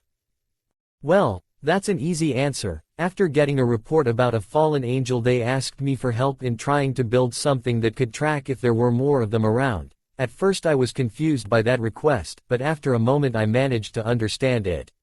He said seriously, while taking a sip of the tea that was in front of him. If they had managed to completely camouflage themselves with the barrier there, also managing to go unnoticed by all the trackers and guards, then it was necessary to know if there was someone else at that time. If we didn't do something quickly, anything could have happened. That makes sense, but what does all this have to do with the Chaos Brigade? That's what I was getting at. As I said before, things between them didn't have much in common. But, it was when we discovered something we shouldn't have, he said, squeezing his hands. With Naruto. The blonde was still waiting for the Nekosho to get up. A few minutes had passed, but nothing. Maybe she'll get up in a few minutes. Or the next day. Sai, what do I do now? He said to himself with a certain tone of desperation. Good question, Gaki. I guess you could get out of here. There's nothing else holding you back, right? You're right about that, but I can't just leave her lying on the floor, especially if she's passed out. Oh, that's true. I could call Sharon and tell her what happened. That way if she sees her like this now she wouldn't think anything bad and I'd just have to wait for her to get up, leaving me a clear path to leave. Isn't that a good plan? Yeah sure, I guess, start doing it, you don't have all day.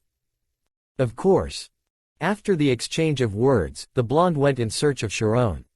He didn't know where she had gone, but the place wasn't big. It should only take him a few minutes, and so when he started looking around the rooms of the place he found her on the floor while she was painting something. An image that the blonde had seen very few times, a child being himself, without having worries, without having to fight to survive another day.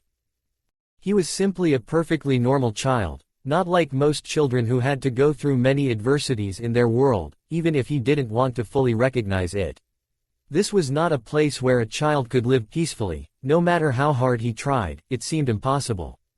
The peace he had achieved would have been temporary and very difficult to maintain. Although, he couldn't guarantee that this world wasn't just as bad as his own, he still needed to discover what this place was really like. Hey, Sharon-chan. The named one looked up and had a doubtful face. Yes, she answered confused. Well, you see, could you help me with something? How should I help? He said with a narrowed gaze fixed on the blonde. Why did he make that face? It's something simple. What happens is. After a little explanation about her sister fainting and not knowing when she would wake up, the little yokai understood and decided to stay with her sister. Well, one problem less. Now all that's left is to go back, although I'd like to know why she stayed like that. What do you think, Kurama? He said in his mind while saying goodbye to the little white-haired girl. I can't deny that, Gaki, I'm also curious about that. I was thinking about some things, but isn't there a place where all the yokai are? Apparently the sisters here are rare in the underworld, so it doesn't seem strange that there is a place where all the yokai are. Don't you think? He said with some curiosity. It was at that moment that the blonde wanted to hit himself, that was what he had discovered. There was supposed to be some place where there were many yokai, however he did not know that location. Maybe, if he left the underworld and tried to get there, he could know the answer to that. Along with that idea, a proposal came to the sisters that maybe they could accept it. But, he would do that another day. It was preferable for Kuroka to be awake, talk about it with her and wait for them to accept. He could not force her to do it, so everything was in her hands. Con Sirzex. Sigh, this is getting complicated. You're right, Sirzex-sama, would you like another cup of tea? Grafia answered the unasked question. The Mao nodded, he needed a moment of relaxation. Right now several things were happening at the same time and he didn't know what the future would hold. At least I can go with Ryo-tan and forget about this for a few moments, he thought. Since he didn't feel good about himself, he didn't feel like he had that energy that he used to be with his sister at this moment. Sirzex thought it was due to the stress he was feeling right now and what he would feel in the future. Now more than ever they would need him. Lucifer, he didn't have much time to be calm anymore. And the best thing he could do now if he didn't want to see many problems in the future was to advance certain things that he planned to do years later. Grafia, he said seriously. Diga Sirzex-sama. I think it's time to start the plan I had, can you send the message? No problem, he replied as he left the room with a magic circle. I hope this lightens things up at least a little. Sigh, I hope she agrees to do it, he said to himself with a little hope in his voice. Now, I guess I could watch Ryo-tan while Grafia gets back, she said with some renewed spirit, trying to forget the stress she felt as she made a magic circle to her sister's possible location. Unknown location. Sigh, how boring this is, said a man with black hair and part of it was blonde, a rare combination that seemed impossible to be naturally. It would not be known if he was born like that or if he simply became that way. He had violet eyes and wore some kind of trench coat. If only something would happen right now. He spoke to nothing. As if his words were heard by something divine, a small magic circle appeared on the desk where he was working. Oh, it seems like it's my lucky day. Now what could this be? He said while wearing an amused look. It seems like his personality was very easy to change depending on his situation. Waiting a moment longer, he could see something coming out of that magic circle, a document to be more specific. He let out a sigh. It was surely some kind of report or something from his assistants or cadres. Put that aside, completely ignoring whatever it was. He wanted to have something to do other than reading papers. It was at that moment that he decided to leave his office. Anyway, he was the boss of the place and he could do what he wanted without anyone telling him anything. Maybe I should look for a few sacred gears, and try to find out some more things. Since the old one doesn't exist, there shouldn't be any problems if I get more of these. He commented to nothing with a smile.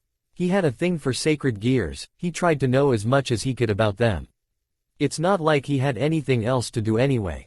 Well, the time has come, he exclaimed a little quietly. It was possible that his secretary would come in upon hearing so much noise. He didn't want to have a lecture about responsibility and such things. If he heard any, it was possible that he would fall asleep in the middle of the explanation and things would go worse for him.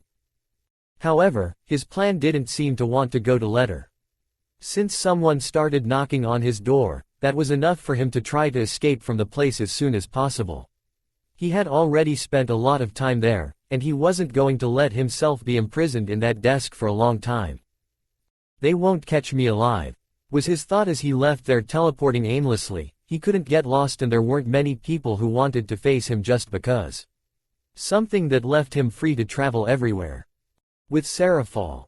The Mao Leviathan was a little impatient. No, she seemed more like upset. If she was asked, she would definitely say impatient. She wouldn't be upset because of a certain blonde and his sister. No, she would never admit that, so she would just stay in impatience. So Tan, why can't I know? She claimed with a pout. Naruto going out wasn't something that should do much to her other than a slight concern of the things that could happen. But with the time she knew the blonde, she knew that he wouldn't do anything like that. But, the concern about the possible things that could happen wasn't Naruto's thing himself. It was rather because of certain people who somehow knew about him. Now, this time something didn't please her. Somehow she didn't feel like it was good for Naruto to go somewhere inside Lilith. She didn't know what that feeling was, but it wasn't pleasant for her in the slightest. So, it wasn't a good idea to vent to others about the frustration she felt at not being clear about the feelings she had. And the only thing that could give her an answer was her little sister, however. She didn't want to tell him, it was too unfair to her. Couldn't she even give him a little hint? Something that would make her more stable or relieved. She certainly didn't know what else to do except beg her sister a little. It wasn't something strange for her, she had done it before and it had always worked for her in one way or another. But not this time, no matter how hard she tried, she couldn't. Oni-sama, I already said I wouldn't say anything. If you want to know so much, why not ask Naruto directly? She answered with some tiredness. She had been saying the same thing over and over again for a long time, changing certain words here and there, trying to get her older sister to leave her alone for a moment. She was about to give up on so much denial. Serafall could sometimes be very stubborn, so much so that it was bad. Not for Serafall specifically, but for the people around her, or more specifically Sona. But you, the Mao tried to claim, but she couldn't. Her sister moved forward before she could even finish saying what she wanted. Please stop already, he shouted, raising his voice. It was one of the few times he did it, managing to silence his sister because of the shock she was feeling when she yelled at him. Without a doubt, something that would leave any brother or sister who is Siskin or broken like that. If Searsex had been in his position, it was very possible that he would be destroyed by the scream he received. Why do you want to know where Naruto is? Is there a reason for that? Explain to me, why the insistence of wanting to know? The little demon asked seriously. Sona was a person who was somewhat serious, and even when she was a baby she didn't seem to have much change. So she was known for her seriousness, unless she was with her mother. But, that's another story. At this moment it was the most serious look a little girl could give. If she were any bigger she would be able to see something that deserved attention. Unfortunately she was too small for it to be taken like that. She looked more adorable than serious, but she didn't have to find out about that, not yet. Surely Serafall wouldn't tell her, possibly not now or maybe never. Well, I don't know, she answered with a downcast look. She wanted to answer that, however when she tried to do so she had no answer. She had gone completely blank. If the feeling she had left her confused, right now having an answer was impossible for her. Since she saw Naruto she had gotten along with him in a certain way, she couldn't describe that, so she took confidence in him faster than with anyone else. Maybe it was because of his way of being. Or because since he arrived, the blonde was a mystery to her. And even more so since he told her a few things that left her with more doubts. She was lost with those thoughts. She had never been through this before and it was the first time it would happen to her. She could try to talk to her mother, but she didn't know if she could talk to her. Although she wasn't a bad mother, the seriousness of her air made her nervous when she approached her. If only she were Sona's age, she could approach her more easily and quickly. Unfortunately, that wasn't the case. The change in her mother when it came to children was noticeable, not only with her and her sister. Some of the children of the nobles had spoken or spent a little time with her and somehow they were all happy to talk to her. But, if you were someone who was over a certain age, you had to act like nothing would happen when you had that aura that could intimidate even if you didn't want to. Maybe her mother had the power of a Mao or something close to it, but she couldn't prove it. She let out an internal sigh, and stared at her sister as she crouched down. I have no answer to that, Sona. He spoke again a little low, however it was loud enough for her to hear. What? Did she just call me as Sona? She thought with some shock. Ever since she could remember, she hadn't heard her call her simply Sona, so this could be something serious. Probably. I think, she might say something. Nothing could go wrong, right? With Naruto. The blonde kept running. He was calm knowing that Kuroka would be fine. He would just have to get home, relax for a moment and try to get some ramen. The Nekosho had somehow made ramen, and not just any ramen, was almost the same as old Chuki's. It was just missing something, but he didn't know what. If he only knew what was missing he would go to her and ask her to make him ramen so he could have that food of the gods again. The small problem, though, was funding what he would have to cook constantly. Naruto quickly realized that they couldn't afford to make ramen every day. Asking him to do that would be very selfish of him. But, if he could get money he could probably pay him and then there wouldn't be any problems.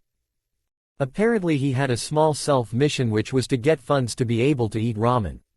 Without a doubt something that could enter his priorities, no matter how much he changes, the love for ramen would never do it. It's like saying that Kakashi didn't want to read his books, something undoubtedly impossible. Remembering ramen also served to never forget what Kyuki did to him. Naruto was smiling as he remembered that man, he could be said to be the closest thing to a male figure in his life, at least in that period of life he had. He was the closest thing to a family he could have had. He was the father who supported you in the things you wanted to do, motivating you not to give up, and Ayame was his older sister. Every time he went there he felt like he was at home. That was also one of the reasons he always came back, apart from having discovered ramen. That place was special to him and he would always treasure it. Hey, Naruto, slow down a bit, you're almost here. I don't think you want to crash into something, right? The Biju commented calmly. But, he didn't receive an answer. The blonde didn't respond at all. He wondered what had him like that. Hey, is something wrong? He asked. Come on, Naruto. Answer, what's wrong? Kurama wasn't angry or anything, he was just curious. The blonde distanced himself a little from reality and seemed to have a slight smile. He couldn't understand what was happening. He left it unimportant. He already gave his warning. If Naruto didn't listen to him it was his problem. Besides, he seemed to be remembering something important. He didn't want to ruin whatever he had in his mind right now. Well, I could use some sleep now. I just hope that idiot doesn't come back to bother me, the Biju said to himself. That person had talked to him and Naruto. They didn't know what he was doing there, but after an explanation they understood. However, they couldn't say that it was something expected. It was strange how he got there. For the moment he wouldn't bother wanting to know more about it. His priority now was to sleep, and now he could do it well. Since the change of image that occurred in the blonde's mental space, he was able to sleep better.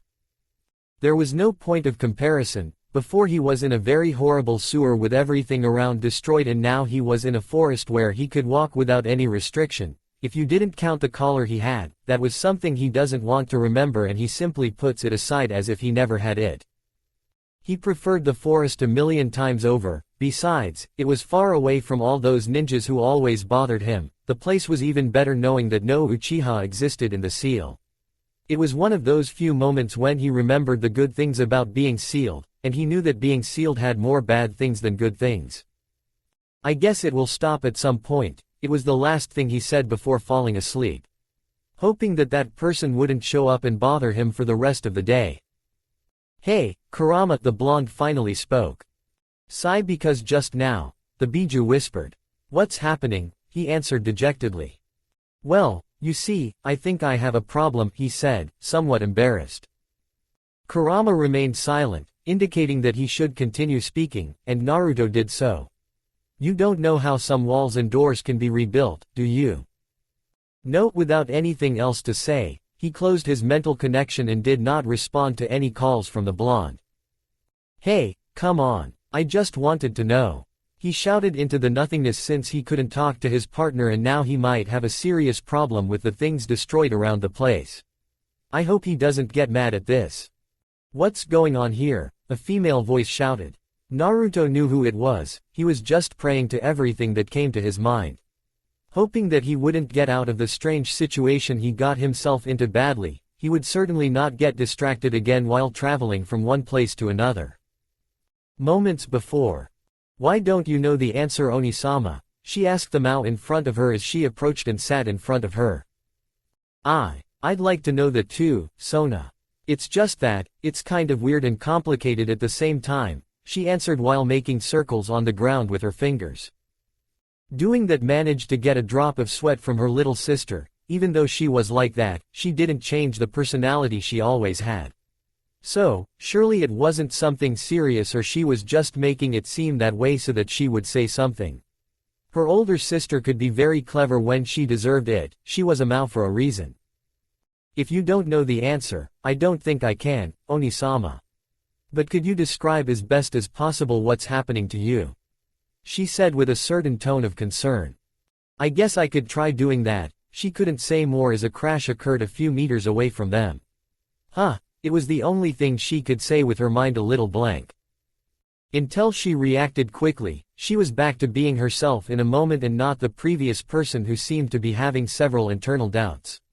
As much as she would like to know what was going on with her, she can't ignore what just happened. It could be some kind of attack from someone.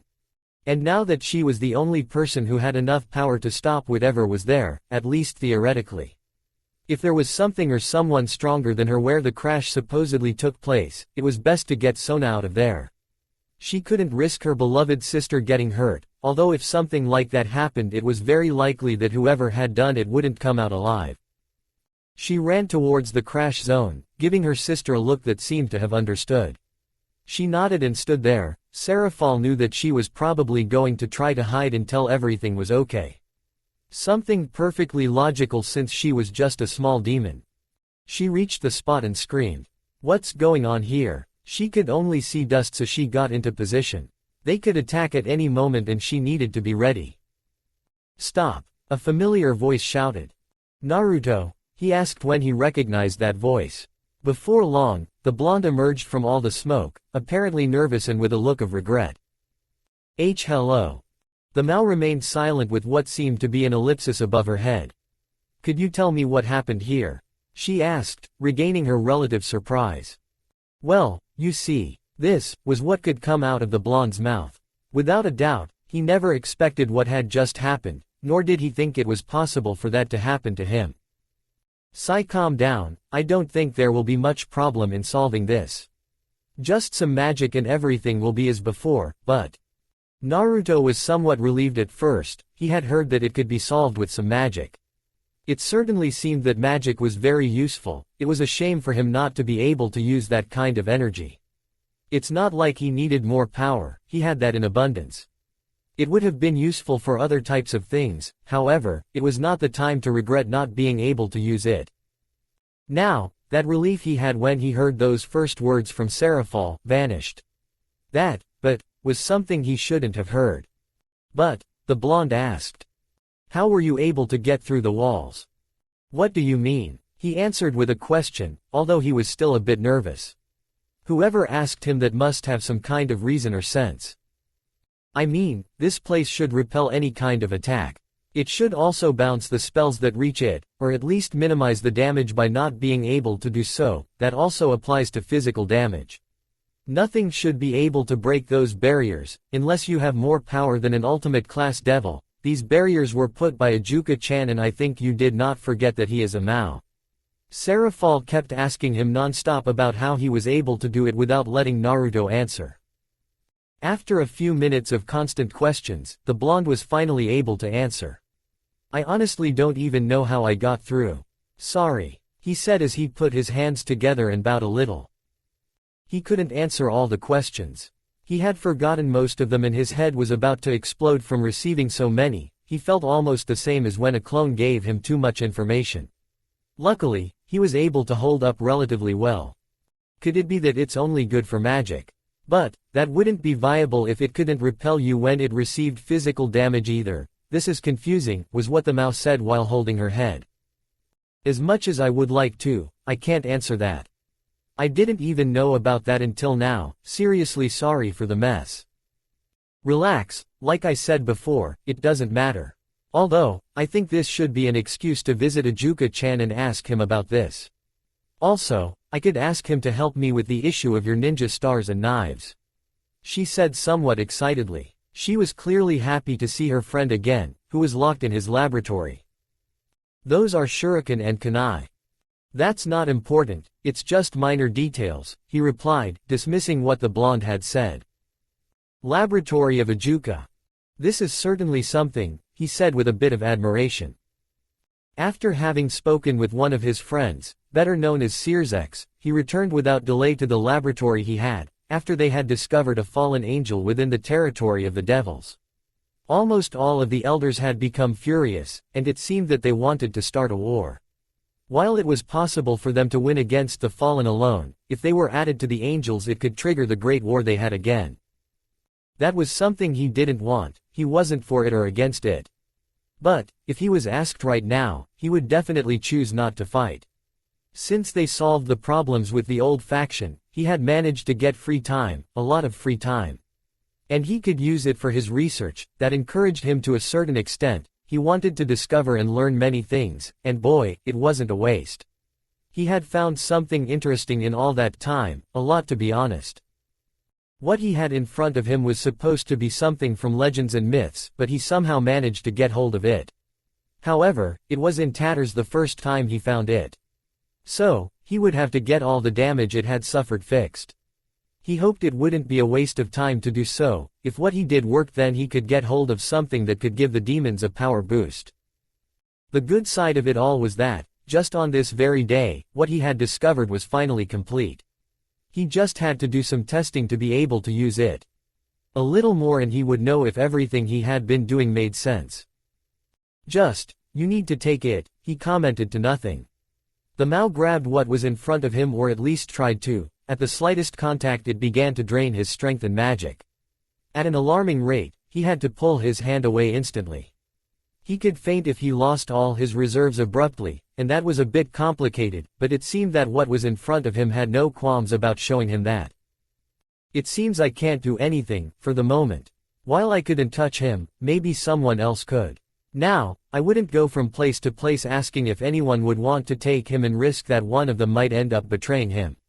The best thing was to try to ask for some help from his acquaintances and people he certainly trusted. There were only 3 people who entered this list. I think I should try to call them. I hope Serafall can come. If he's not crazy about the news I told him. He let out a small sigh. It was possible that he wouldn't even be able to leave his office. But, he had nothing to lose by trying to come for a few moments. He knew Serafall well and he would do anything to get rid of the endless paperwork he had. He began to create a magic circle to try to talk to him. However, he didn't expect to feel Serafall's magical signature. He certainly didn't for a moment. She was one of the people on the list he had and he could take advantage of asking her for help. He was a little anxious. He wanted to see what he had next to him was capable of doing. If it was like all those legends he read were supposed to be, his scientific brain would probably explode from all the things he would try to do. It was best to stay calm and not despair. He had to take care of a friend anyway. And he hoped she would help him a little. With Serafall. Okay, this is the place. I didn't think you could run that fast, he said to the blonde next to him. Well, this is something easy that every ninja can do, Naruto answered. Without a doubt all ninjas were very fast moving around places, and depending on which one it was, he could be much faster. His father applied within the fastest ninjas there were. He hoped to be able to move as fast as him without the need to use a kunai for that, and that it was pure speed. Although, in the war he could not see their full strength if he was honest, the Hokages at that moment seemed to be in the background. Really? Wow, I knew ninjas moved fast, but I didn't know it was that fast. Although, I don't think it applies to ninjas from the human world, they probably moved fast and everything. But, they sure as hell couldn't move like you do. I guess that was to be expected, they don't have chakra like me. The blonde said deductively. I guess, chakra must play a very important role then, he asked with a raised eyebrow. While he touched his chin with his hand and looked at the blonde with some doubt. You could say so, although there were also ninjas who couldn't use chakra like a normal one. Although, I don't know if that was a good or bad thing, since by not being able to use it they became very strong in their own way and there were very few people capable of defeating them if they decided to go all out. The blonde answered. He trusted Serafall, so he could tell her a few things. But, being in a relatively public place he couldn't say more than certain things without revealing too much information about what they could do. Well, it's time to call Ajuka-chan.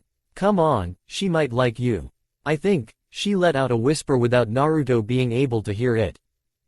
They didn't have to wait as Ajuka appeared in front of them, although he could have sent some servants to let them in and take them to his laboratory. He wouldn't do that. Possibly never. He didn't let just anyone enter this one even if they had something very important to tell him. Oh, Serafall. I wasn't expecting your visit, it's kind of unexpected, you know. Well, we came so we could ask for some help and get some answers. Did you say we're coming? She asked without knowing who he was referring to. She could only feel Serafall and no one else. Until she looked around and could see him, a blonde boy with blue eyes. At first glance they might think he was a phoenix, but those marks on his face made him look like a kitsune. Something was definitely not right here, and worse still. If it was a phoenix, she should be able to sense its presence, but she couldn't feel anything from it, as if it had no magic. She opened her eyes remembering something. That was supposed to be the person the elders were looking for, and they hadn't done it immediately because she was with a mouse, so it was possible that they would take it a little more calmly. The Mao weren't a game, and that was well known in the supernatural world. The four of them were monsters in their own right. Serafall with her control of ice could do a lot of damage, and many more things that would take a long time to list. Besides what, nobody wanted to see her angry. The last time it happened, it wasn't a nice thing to see. She still had little nightmares about it. She never expected that her friend, the happiest person she ever met, could become like that. And it was all because of one of the demons who supported the old faction. The same applied to Searzex, only he had a normally somewhat serious attitude. So he wasn't surprised by the changes when he got angry. What did leave him somewhat shocked was seeing what happened to a part of the underworld when he saw Searzex, power in action and in a state of anger.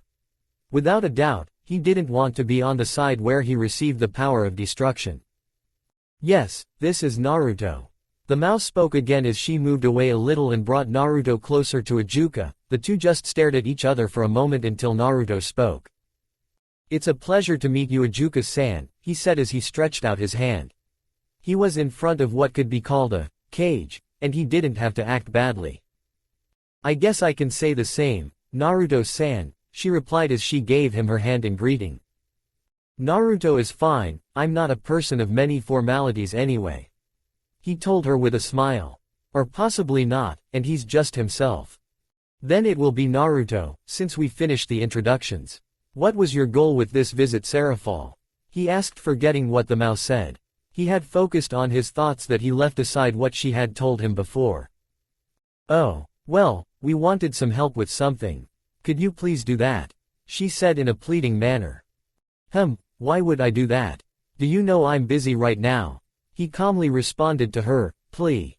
Although he didn't want to say it, he needed more help right now with a certain object, and he couldn't show himself as someone who was desperate. Besides, he had the advantage of not having said anything to the two people in front of him. He had to take advantage of it. Getting them to help him while it seemed like they owed him a favor was the best possible scenario, so he could ask for more help with the small experiments he had in mind. Because, would I help you with one of your experiments?" the Mao answered, hoping that Ajuka would accept. She had nothing else in hand to play with, and it's not like she likes doing what he just said. It was well known by the Mao that you wouldn't want to be a guinea pig for him. The last person who helped him was Falbium, and it didn't end very well.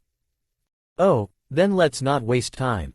Come on in, I'll make an exception for Naruto-san. Not everyone can enter my laboratory, but since you've volunteered, I can't refuse to help you in whatever you ask," he said immediately. He didn't have to do almost anything, and the Mao Beelzebub got what he wanted. Although, letting a complete stranger enter his laboratory was something that went very much against him, at least this time he could make a small exception. Or rather a very, very big one. That Naruto guy didn't seem like a bad person, and if he was, Serafall could have killed him a long time ago, so she would give him a small vote of confidence. She just hoped he didn't move or touch anything. Anything could happen if the blonde did. There were many things that could make the place explode inside his laboratory without any kind of strong reaction being necessary. Those were the dangers of always experimenting with things. You never know if you can destroy everything you had in the blink of an eye. Laboratory. Well, first of all, Naruto, don't move anything in this place. There are many fragile things around here, and I would appreciate it if you don't touch anything, please," the Beelzebub said in a calm voice, but if you listened to him more meticulously, you would notice the anxiety in it. "No problem, I won't move anything. Probably," the blonde said with a smile. Most people knew that you shouldn't have said those words to Naruto, since he would probably do the opposite.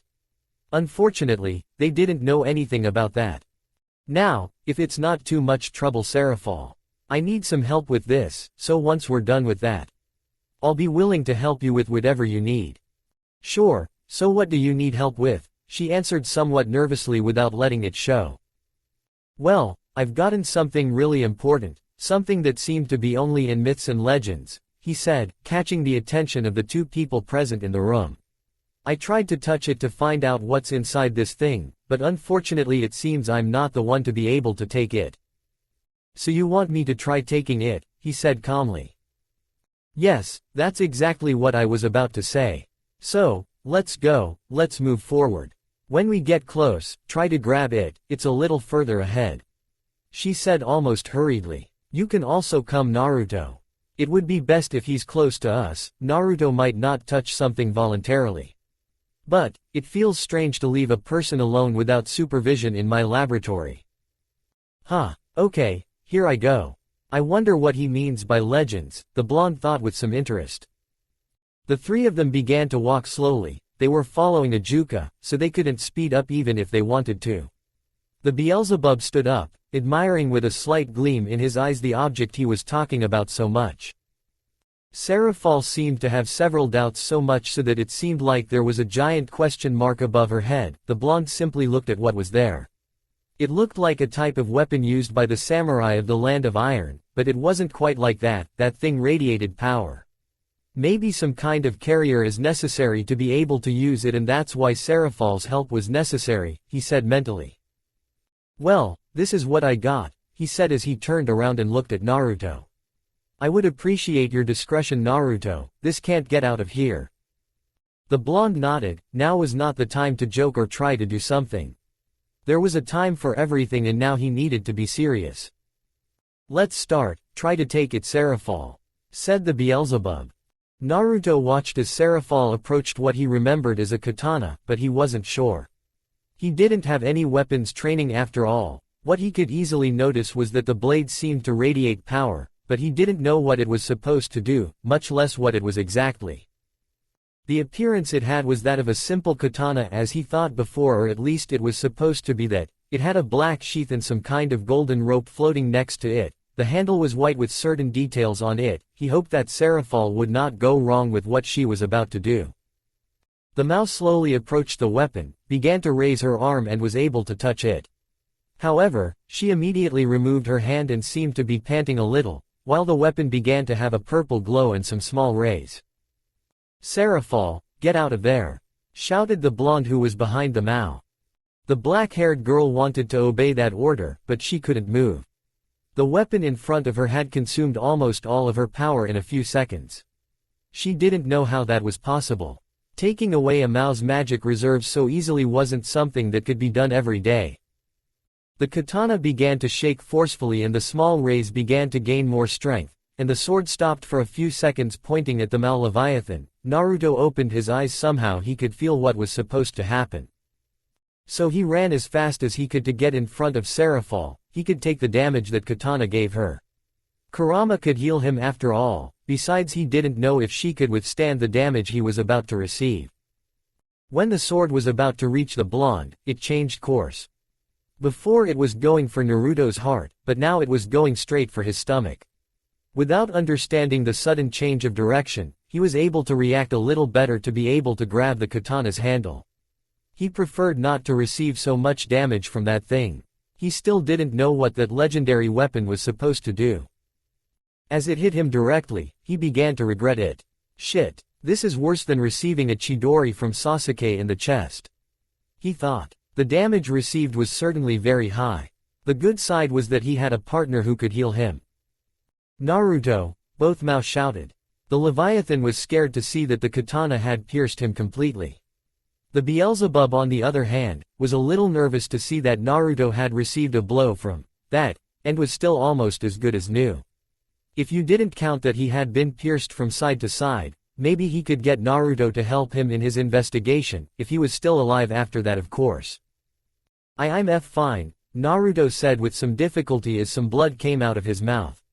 I just need to take this off. After finishing speaking he tried to do what he said, unfortunately it couldn't be done. Once he began to withdraw the katana from his body, he had purple rays again. Now they were more aggressive and began to hurt him all over his body. Ah! He screamed loudly as he grabbed the hilt and tried with all his strength to take it off. Naruto, said the Mao who tried to get up to help the blonde, however Ajuka stopped her. What are you doing, Ajuka? Don't you see that we must help him? She spoke angrily when she noticed that he was holding her back. I know that perfectly well, Serafall. So. We can't get closer. If we do, you could end up worse than Naruto. The only thing left to do is wait for him to withstand the damage he's receiving, she said seriously as she cut off the dialogue Serafall was doing. But we can't do that. He shouted loudly. Believe me, anyone who had received such a cut from that thing could have died instantly, but Naruto was able to endure it somehow, and right now he is touching it without it seeming to lose its strength. He answered analytically. Serafall paused for a moment at what she had said before and observed, Ajuka was right. Naruto was almost perfect if they removed the wound he received when he was pierced.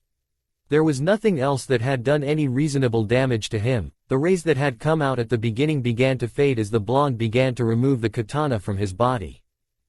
Ah! He screamed louder, and after a few seconds he was able to get it off. He was panting. He had felt like a part of his power had been taken away. They hadn't taken much anyway, at most enough for about 3 clones.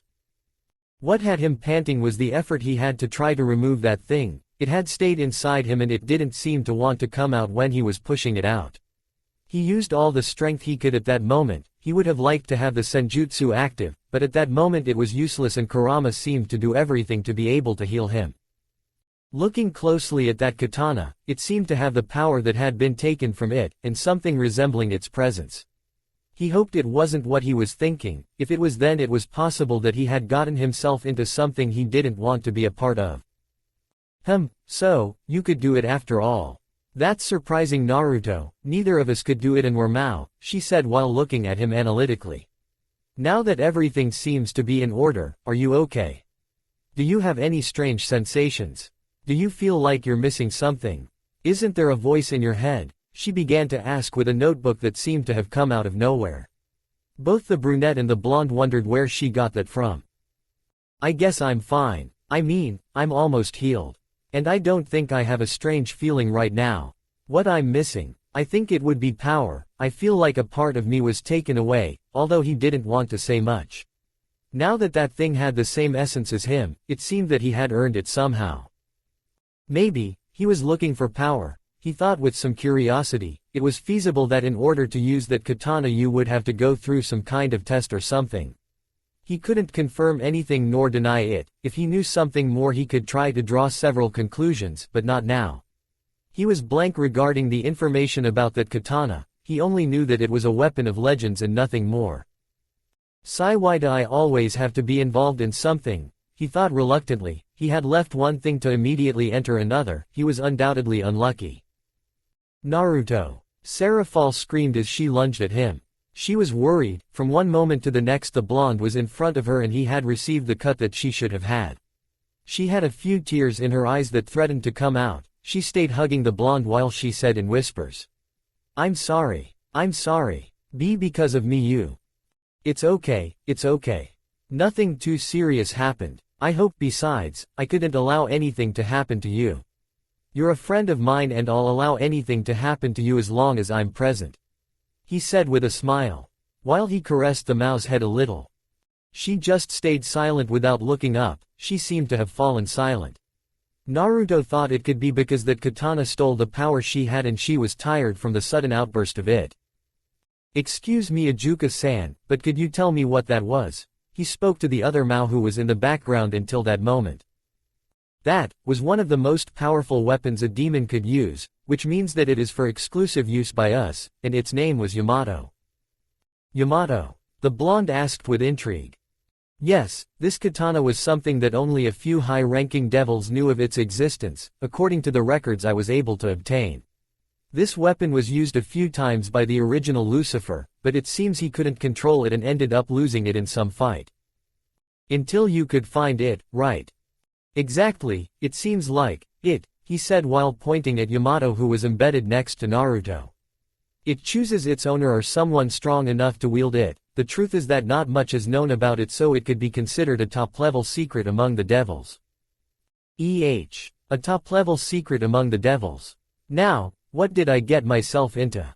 This is bad. How could I say that I didn't want to take this in the first place? Excuse me, but if this was a secret, why are you telling me?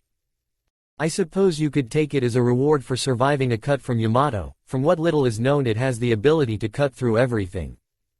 All. Yeah, I don't know what her limit is, so you'll have to find out, don't you think? She said with a small smile. Yeah, I guess I should. Wait. Only a demon was supposed to be able to use it. How can I take it? Ajuka shrugged and spoke again. A whim of fate, I suppose. He answered without much importance. Ajuka at that moment trusted Naruto with something else. After all, not many people can voluntarily give their lives to avoid the death of someone they were supposed to have met recently. So, Naruto was definitely someone special. She could trust the blonde, and she hoped she could, since his actions didn't seem like a bad person, and even less so with his attitude. It could be said that the small list of people she could trust with her secrets could be extended to one more in the near future. Now what do I do? Ajuka-san seriously didn't want to take that katana. Can't someone else take it? The blonde asked hopefully. He didn't want to have something that belonged to the demons. They might think he had stolen it and take him as a criminal.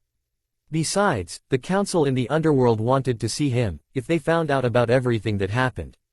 It was very possible that they would take him as an enemy, something he certainly didn't want. He had made a few friends and he didn't want to fight against them. I don't think that can be done, not unless you want to die. If you haven't heard what I said, that katana chooses its wielder, and from what I can see it chose you.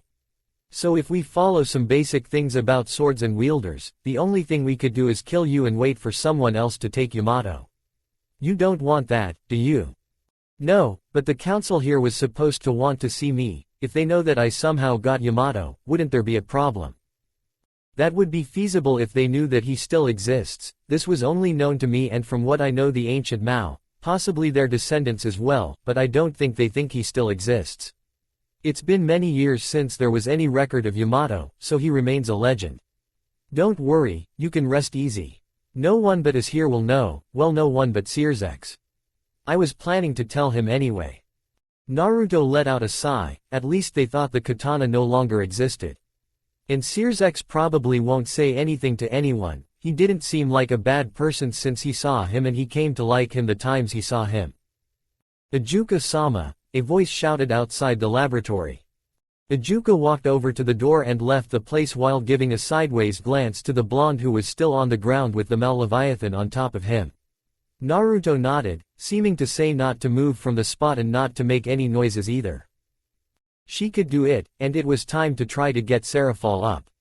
It seemed that she had fallen asleep due to the sudden loss of power. Hey, Serafall, get up, come on, he whispered as he moved her a little. Serafall began to slowly move her eyes, until she saw the blonde and stared at him for a second until she reacted and jumped back immediately. Sorry, it must have been awkward that I fell asleep on top of you, she said while looking down. No problem, besides you were exhausted. So I thought it would be good for you to rest for at least a few moments. Ajuka-san went out for a moment. It seems someone called him. I guess we'll have to wait for him to come back. So you can talk to him about what happened. Serafall was a little confused until she remembered what happened. She definitely had to talk to Ajuka about what happened. He would have an explanation whether he wanted it or not. Leaving that aside for a moment, she began to look around Naruto, examining all possible sides apart from the hole in his clothes. There was nothing else notable. She let out a light sigh. It seems he was okay after all. Nothing happened to you, right? No, like I said before. I'm fine, I think I just need a little rest. This day has been long, she finished with a sigh. Yeah, you're right. I could use a break after losing my magic reserves like that, he said as he tried to get up. Which she couldn't, so Naruto got up first and helped her up, making her lean on him. Be careful, Serafall, if you needed help you could have said so. I'm like nothing happened, but you're very tired from what I can see. He reproached her something serious. Something that brought a small smile to the mouth. Naruto cared about her, something that somehow made her happy. The door to the laboratory opened and Ajuka entered, looking a little serious. Something had definitely happened, that much could be easily noticed. Something happened, Ajuka-chan, Ajuka-san, Naruto and Serafall said at the same time. Sigh, unfortunately, yes. It seems that they are looking for you, Naruto. I suppose that the meeting for the elders to see you is about to begin. The Mao are also going to be present so we don't have to make them wait too long. Those old people can be a little paranoid sometimes.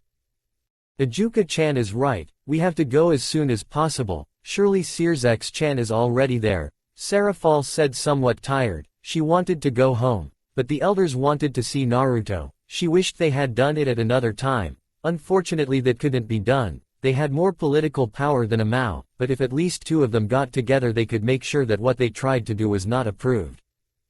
That was what he had planned with Searsex. If the Leviathan and Lucifer joined together they could save Naruto at least from most of the things they planned to do, but that would be something that would be used as a trump card. Naruto said he could handle it, so if everything went off course there was no choice but to intervene. Although, right now he could get Ajuka to help them. He could use what just happened as a negotiation method, so it would be possible for Naruto not to get hurt by having the support of 3 of the 4 Mao. Yes, it seemed like something very feasible. It seems that the time has come. Okay, could you tell me where the place is? He asked while looking at Ajuka. Why do you need the location? He asked doubtfully. Well, I can't use magic and it doesn't seem to affect me either. Oh, and how did you come to that conclusion? She asked with slight interest. Because that was the reason for coming here, we wanted to know the reason behind that. Serafall answered instead of the blonde. So that's why. I guess once you're done with the council you can stop by here, and I also wanted to ask Naruto for a favor, she said while looking at him. Sure, I guess I can do that. It won't be anything that requires me to get pierced, right? He asked with a slight nervousness. He certainly didn't want to repeat the cut he had with Yamato. That hurt like hell. Squeezing a few drops onto Ajuka's head, who had a small smile. Okay, let's go, we have to get out of here as soon as possible. He said as Naruto and Serafall accompanied him. Along the way he began to give Naruto a few directions on how to get there. It turned out to be near Lilith so he couldn't get lost, and just in case Serafall decided to accompany Naruto. Naruto's subconscious. Kurama was somewhat curious about that katana that Naruto had grabbed. He undoubtedly had a very powerful weapon. When he felt the blade he could sense power in it. Maybe it was because he had taken power from Naruto and was using it to empower himself. That thing called Yamato could have a few surprises. Besides, no one seemed to notice that the weapon dematerialized and remained inside the seal where Kurama was. I wonder what that thing can do, he said while staring at the katana that radiated power. I guess now there won't be a need to get a weapon for Gaki. Now it remains to teach him Kenjutsu, he spoke while remembering all the training that both Mito and Kushina had gone through. Finally being locked up with the Uzumaki will be of some use. Hey, Kurama, what's that? A very familiar voice asked. And it wasn't good at all. He didn't like how he behaved most of the time. He was almost the same as Naruto. None of your business, she replied without looking at him. Oh, come on. Don't be like that, you have to stop being such a grump, you know. I wonder how Naruto manages to put up with you every day, she said with a hand placed on her chin along with a thoughtful pose. Sai, what do you want, Ashura? She asked this time looking at him. Well, that's a simple thing. But, I need Naruto to be present. It's something important. Sai, well, we've arrived and I hope we're on time, Naruto said with Serafall on his back. The Mao was happily hooked on that place. It was already the second time in the day that she was able to do that. Besides, it was fun for her to be able to go through places that way. Yes, although I don't know if we're in time or not, I think we'll find out when we get in. Serafall said with a small smile. Why do I feel like you're happy? He asked as he walked forward with her on his back. Oh, I don't think so, Tilda. He replied with a cheerful voice that he didn't try to hide. It's your imagination, Tilda. And now what's happening to her? Well, then since you're so happy somehow, you can move on your own right, he said as he stopped and stared at her. The mouse simply pretended not to notice and looked in all possible directions, finding great interest in a leaf that passed by, trying to avoid contact with the blonde's eyes, which were staring at her. So, any words to say? The blonde asked. I am innocent of all kinds of slander presented, he replied while sticking out his tongue. I suppose I can drop you. Yeah, I'll definitely do that, he said as he released Serafall. Ouch. Hey, that hurts, she complained with a pout. Come on, we're late. Aren't you supposed to be here before me, since you're a Mao? There must be some rule like that or something, right? Serafall remained silent. If she remembered correctly, there was something similar to what he had said. She opened her eyes quickly and began to speak to him. Ah, it's true, she screamed desperately. I need to be inside. She completely forgot that she was one of the first people to arrive at a meeting. Well, if it turns out that we are late, we could say that by coming with me you were escorting me. It's credible, right? He spoke while walking slowly, capturing the Mao's full attention. That's it. That's a good plan, he shouted with little stars in his eyes. Then let's go, we don't have all day. With that last thing said, the Mao Leviathan quickened her pace to stand close to him. Interiors, Council Chamber. Do you know what to do now? Asked one of the men in the shadows. Yes, the other people in the room answered. Well, we must wait for him to arrive. Sir, is it safe to do this? One of the people at the scene asked. I don't know, he said honestly. We don't know anything about him.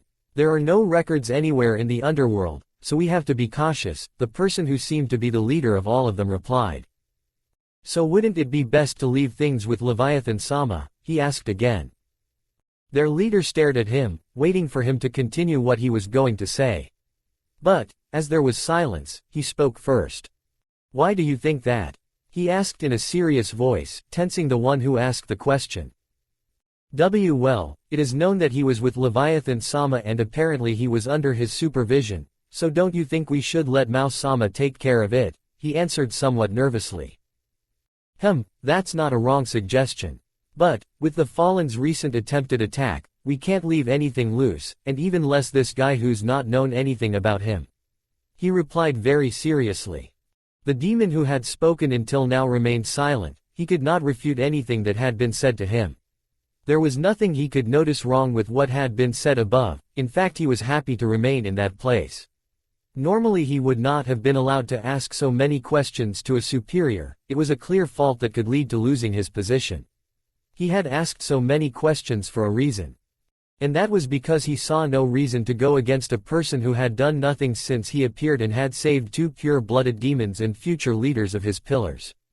If the matter were in his hands, he would like to welcome him and ask him about his decision to travel to the underworld. Besides, he couldn't be someone bad. If he was together with the Mao Leviathan then there would be no problems. He had exchanged a few words with the highest-ranking demoness and he seemed like someone who couldn't be easily fooled. So now he was curious about that blonde, he just hoped that the things that happened in this place could be avoided by the Mao. There was nothing good in the things they wanted to do to him.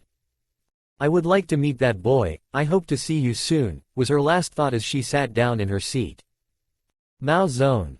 Yan, I wish this would start already, said one of the two people present there. Why the rush, Falbium? A green-haired man asked. It was Mao Beelzebub who seemed to have arrived not long ago, as he was walking slowly towards his fellow officer. Why? Easy, I want to sleep, what other reason would I have? He answered between yawns. Sigh, you're still the same as the last time I saw you. He said, shaking his head in denial. There is nothing wrong with sleeping, it is very pleasant. He answered quickly, he had to show his friend the good things that came with sleeping a lot, from his point of view they were benefits and more benefits. By the way, haven't you seen Serafall? It's strange that she arrives late. Normally she is the first to be present long before us. Well, you could say he had a bit of a setback, Beelzebub responded quickly. Oh, and how do you know that, Ajuka? It's because I have a slight involvement with that, but I didn't think it would take so long. He said somewhat thoughtfully. In his head he thought that Naruto should have arrived a while ago, considering the speed of movement he had at that moment, he had made a slight calculation to estimate his arrival time. The blonde should arrive in a few minutes. There were no flaws in his logic, right?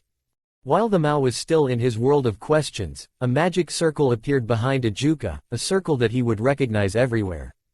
Being the one that Sears used, unfortunately being in his thoughts he did not notice it, the person who did was his fellow officer Falbium. You finally arrived, Searsex. You didn't meet Serafall before arriving, did you? Oh, was the only thing the redhead said as he looked around. Sorry, Falbium, were you saying something? He asked almost immediately. Lucifer seemed very distracted. Too much, and that was easily noticeable. No, nothing. I didn't say anything. In fact, something is happening for you to be like this, he said with slight curiosity. Oh, Ajuka, you were here. I thought you weren't coming. Searsex said, clearly trying to change the topic that Asmodeus wanted to address. Hey, just because I don't always have time for this doesn't mean I'll never come. I had a lot more important things to do, he spoke in a somewhat annoyed voice. He was a Mao, but there were a lot of these meetings to the one he was attending right now. Normally it wasn't of great importance to him since they did nothing but complain to each other and come up with absurd laws that in the end no one accepted.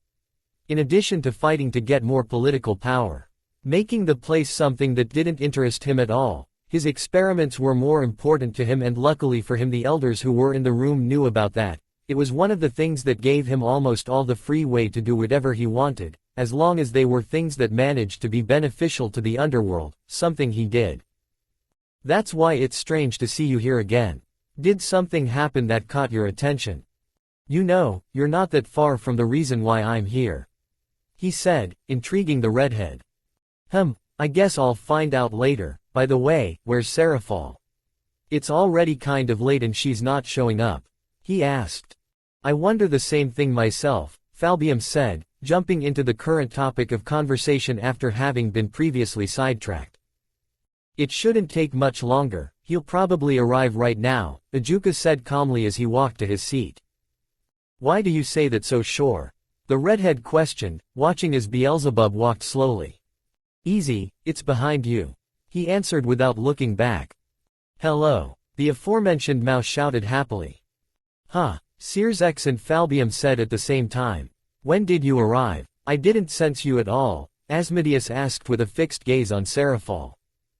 What are you saying, Falbium-chan? If I walked all the way here, she replied, somewhat confused. It doesn't matter, let's go.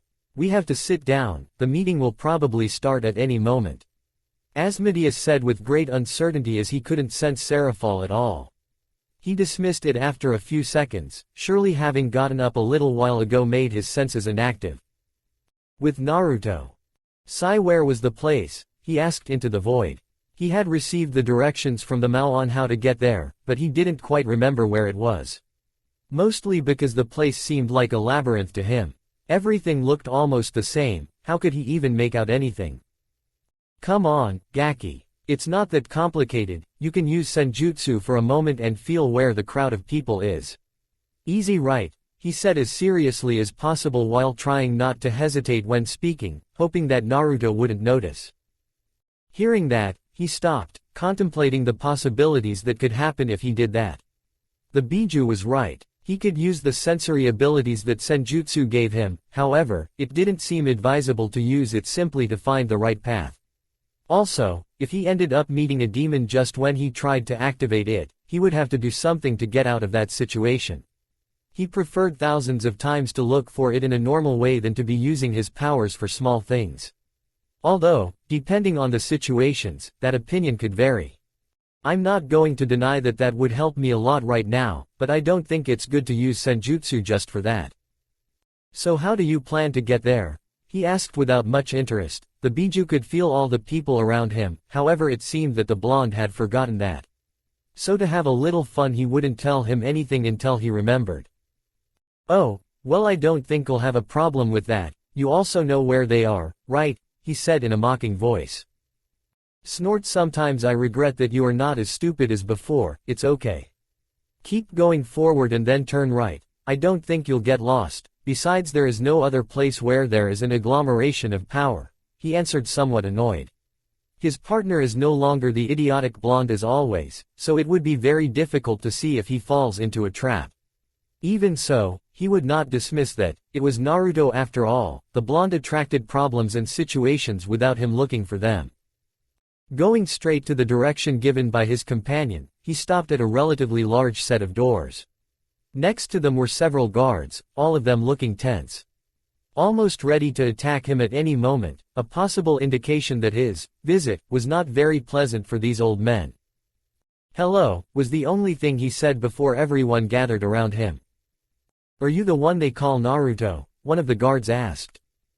Nodding at his name, the men seemed to relax. Something was strange about the blonde's eyes, they seemed ready to attack him, but now there was a drastic change in their attitude. "We're sorry about that, we thought it was some intruder." Why?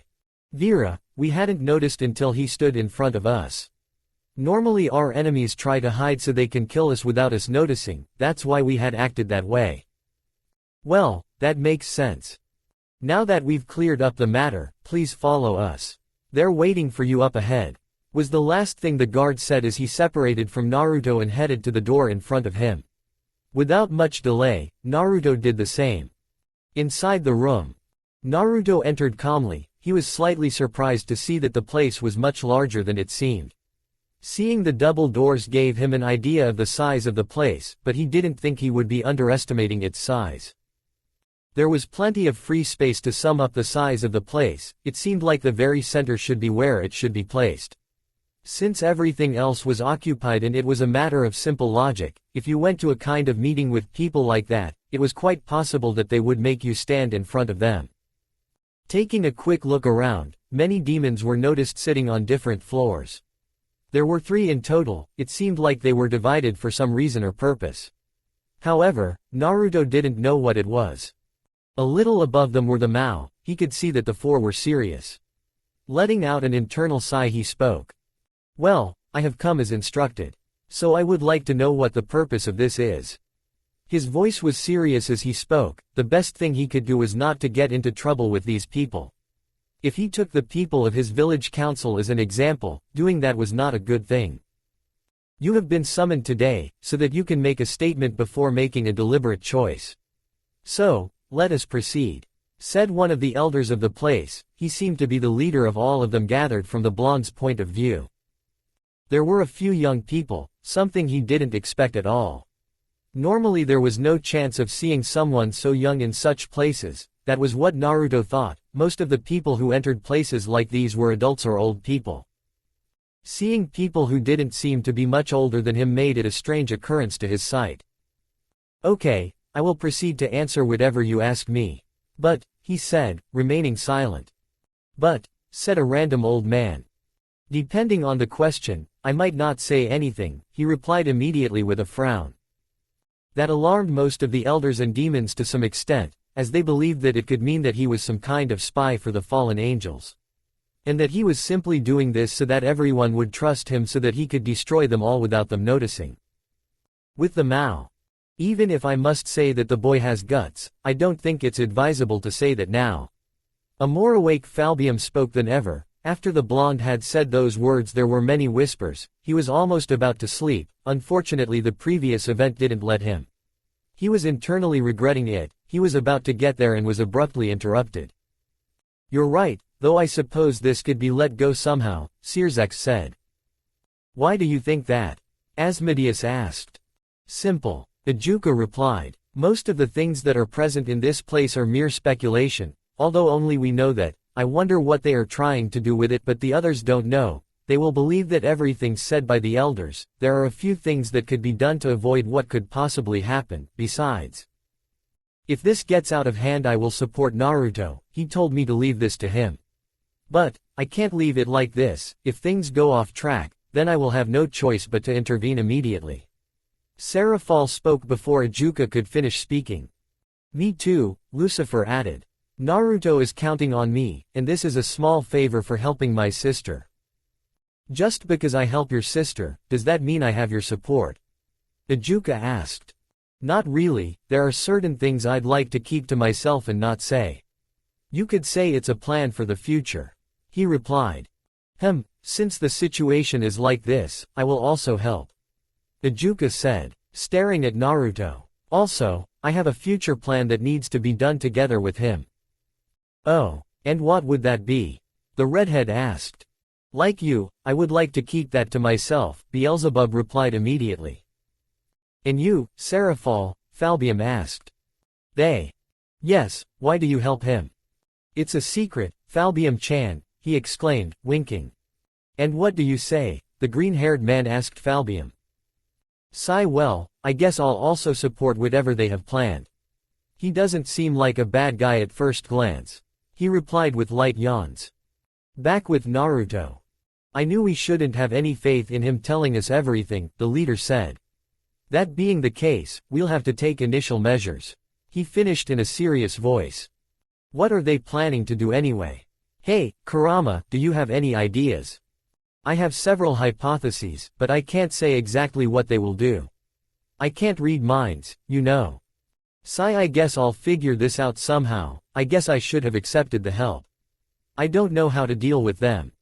It's too late for that now, you refused to help the girl. So you're alone, good luck Gaki, was the last thing the Biju said, leaving the blonde at the mercy of the elder demons. Well, I'm left without help from Kurama. Now, I just hope I don't get into something too big. Somewhere in the underworld. Minutes before the council meeting. This feeling is, a man's voice said. He was sitting on a sofa, quietly reading a book he held in his hand. That thing was lost, how is it possible that someone else has it? He asked into the air with great intrigue in his voice. It seems that the Mao got something that should be mine, he said with displeasure. Snort, it doesn't matter, even if they had that. None of them should be able to use it, not even my father could. He closed the book he was holding while taking a cup that was on a table next to him. They only get closer to a quicker death, after all that thing was very capricious. Taking a sip of what was in the cup, he stood up and looked at one of the windows in front of him, admiring the underworld. Just a few more years, and these demons who usurped the title they shouldn't have, will fall and nothing will be able to save them. He said with a mocking voice while laughing maniacally. Current time. Kuroka. That was definitely a dream, that was what was going through his head when he woke up. What he saw didn't fit in his head, it was impossible. Something like that could happen. It's definitely impossible, someone like him shouldn't and wouldn't have any chance of being where we are now. It was a QB. How is it even possible that it's here? She remembered a few things her mother told her to have a basic knowledge about the yokai among them, the chain of superiority between their races. The highest that could exist was the QB, normally they would occupy the position of leaders by having the greatest power over all of them. However, a QB was very rare to see. Even if it was the kitsunes that normally commanded in Kyoto, not all of them became a QB. They were rare cases, although over time they got the tails necessary to be one. Not everyone could get a large number of tails. It could be said that there would be an average of 1 QB per generation since, within all the kitsunes that were born, only one could be one. Apparently the information she knew had a flaw, and that was Naruto. Sight, now it makes sense, only someone with an absurd amount of chakra could make those clones. Besides, the clones we make are supposed to be illusions and the ones he makes are physical. She spoke analytically and somewhat nervously in her head. Although, she never treated Naruto badly, she felt somewhat worried when she received him in the house where they were. It seemed that the blonde did not care, but if something was known about the kitsunes that were of high rank, it was their life of great luxury. What do I do? Not only did I make him enter a house like that, I also fainted in front of him. That could be considered disrespectful. The concern she had at that moment was such that her crutch in her vocabulary was not present for any reason and she had not noticed it either. Why do you have that look, Ne-sama? A curious white-haired girl standing next to her asked. Well, it's just a topic that keeps going around in my head, Sharon-chan. Don't worry, it's not anything serious _nya. He answered with his typical way of speaking. She was worried, yes. The most she ever felt in her entire life, but there was a slight hope that Naruto didn't care about any of that. She only spent a short time with him, however she wanted to think that with the little she knew about him, Naruto didn't act with formality and obligation, and that he acted like himself. Without being prejudicial to her and her sister. If that was the case, then the blonde would be one of the best people she knew so far. She just wished she could talk to him a little more without something happening that would make her act the same way. I'm going to start preparing dinner. Do you have any suggestions, Sharon-chan _nya? She would leave everything that worried her for the moment, now the important thing was her little sister. She was all she had and she doesn't want to lose her. Even if she had to do something that would earn her hatred, she would take it and be happy to know that she was still okay. Several hours later. Back with Naruto. Sigh finally free, the blonde said, stretching his arms out of the place where he had met with the elders. It sure took time, but we came to an agreement. I guess it's good, right Serafall? He asked, looking at the Mao who was next to him. Why yes, of course, she answered somewhat nervously. She still did not understand how she managed to get those elders to accept that agreement. I never thought I would see all of them agree on something, she was surprised. It is possibly the first time I have witnessed something like that. How are you able to do it, Naruto? That was better than I thought, still. I didn't expect that, Naruto. Searsex said as he approached the two people in front of him. I was known for being the most unpredictable ninja, he said simply to the redheads in spoken question. Then you make your reputation worth it and then some. Beelzebub spoke with some seriousness. Like Searsex, he had also come from the same place. Oh, it seems that 3 of the 4 are present, only Falbium-chan is missing. Where could he be? Serafall asked her fellow carriers. He's probably sleeping somewhere. I don't understand why he suddenly wants to sleep whenever he can. Maybe he needs research, Ajuka said. I don't think I need an investigation to find out the reason for that, Searsex said to nothing. Because? Are you really asking? Are you really asking? Searsex and Serafall thought at the same time. You're welcome, Ajuka-chan, you're welcome, Serafall said with a drop on her head. So, can we go home? Naruto asked. Yes, I think we would all like to do that. It's been a long day, Searsex said. See you later, Searsex, Serafall. The Beelzebub spoke as he walked closer to the blonde. When you can, come to my laboratory. I would like to run some tests on what you acquired, you know where I am, so I'll be waiting for you. He finished saying as he made a magic circle. Naruto stood still, so many things happened in a short period of time, he didn't want more similar things to happen. But, he knew it was necessary to go to Ajuka, that thing had chosen him in some way. He had to take responsibility for it, and if he learned how to use that sword it would be very useful in the future. Being deep in his thoughts, Searsex approached him and touched his shoulder to get his attention.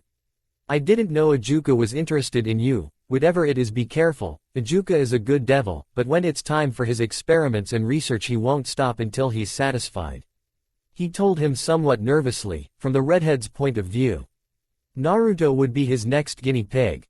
He wished him all the luck possible to get out of that place with all his parts whole and remain the same. Oh, sure, will I be careful, he said, not very sure of his answer. So, since this is all over, I'm also leaving, Searsex said, staring into space. By the way, Naruto. Is something wrong, Searsex? Could you come to the Grimoire mansion one day? Why do you need me to go? It's something important to me. And I'd like to have some support in this. I know we don't know each other very well, in fact this is the moment where we've talked the most since we met. But, please, I need you to help me with this, she said with a hint of pleading in her voice. At first glance, it was clear that something was up and Naruto was once again getting involved in some way, however. He couldn't ignore someone's request after having made it like that. Sure, I'll go when I can. But how did you get there? Don't worry, I'll ask Serafall to guide you. I don't think she'll refuse if by doing so she can avoid the paperwork. Even I would do it just to escape for a few minutes. In that case, I'll try to go as soon as possible. Don't worry, I'll support you as best I can in whatever you need. He finished with a typical smile. Sea-Tree Mansion. After a few minutes, the blonde and the Mao arrived, being greeted by Asuna curious about the events she had not witnessed. Nothing a little sisterly chit-chat couldn't fix. Sona was definitely a curious person. Fortunately, Serafall knew how to handle her younger sister. Sometimes. The blonde, seeing the direction things were going to take, decided to leave. It was a strange and undoubtedly tiring day. Having a cut that had hurt him as much as the Chidori he received from Sasuke in their fight was a very important factor in all of that, apart from having reached a curious arrangement with the elders. Along with helping out with whatever Searsex was involved in. Somehow I just wanted to sleep, it was the only good thing I had on my mind right now. Naruto, there is something important you must do right now. Ah, you mean I have to do it right now? Can't it wait until tomorrow? He said tiredly. Unfortunately not, I had put off telling you since you were in a situation where you had to be focused. And I must say that it was a success how you handled all that, maybe you could have been Hokage. Okay. It must be something important if I even get a compliment for being able to do what you ask me to do, so what is it about? Oh, it's not something that matters to me, it's more of your business. Just enter your mental landscape. We're waiting, and for God's sake. Don't take too long, I don't think I can stand this guy much longer, he finished with an irritated voice. Okay, no need to stress. Without saying another word, the blonde lay down on the bed in his room. Hoping that the meeting he was going to have wouldn't get him into more things that he couldn't handle. Mental space. Minutes before Naruto appears.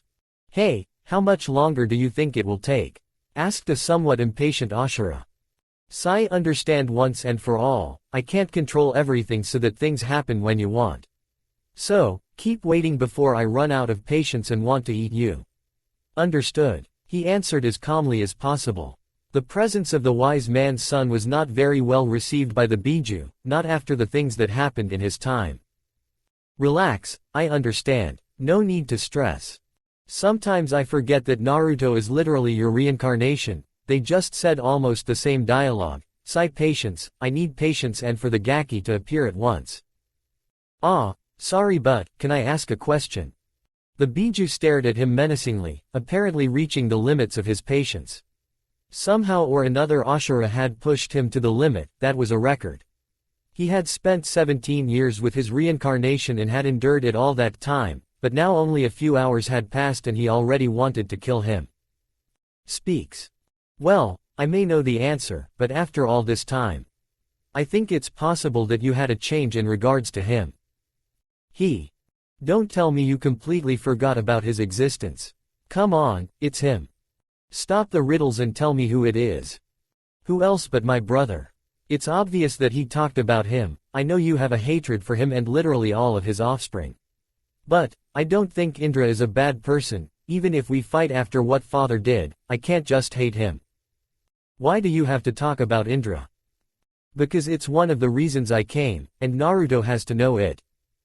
Kurama began to growl and stare at him, he didn't like Indra at all. He tolerated Ashura more since he wasn't the cause of the things that happened to him.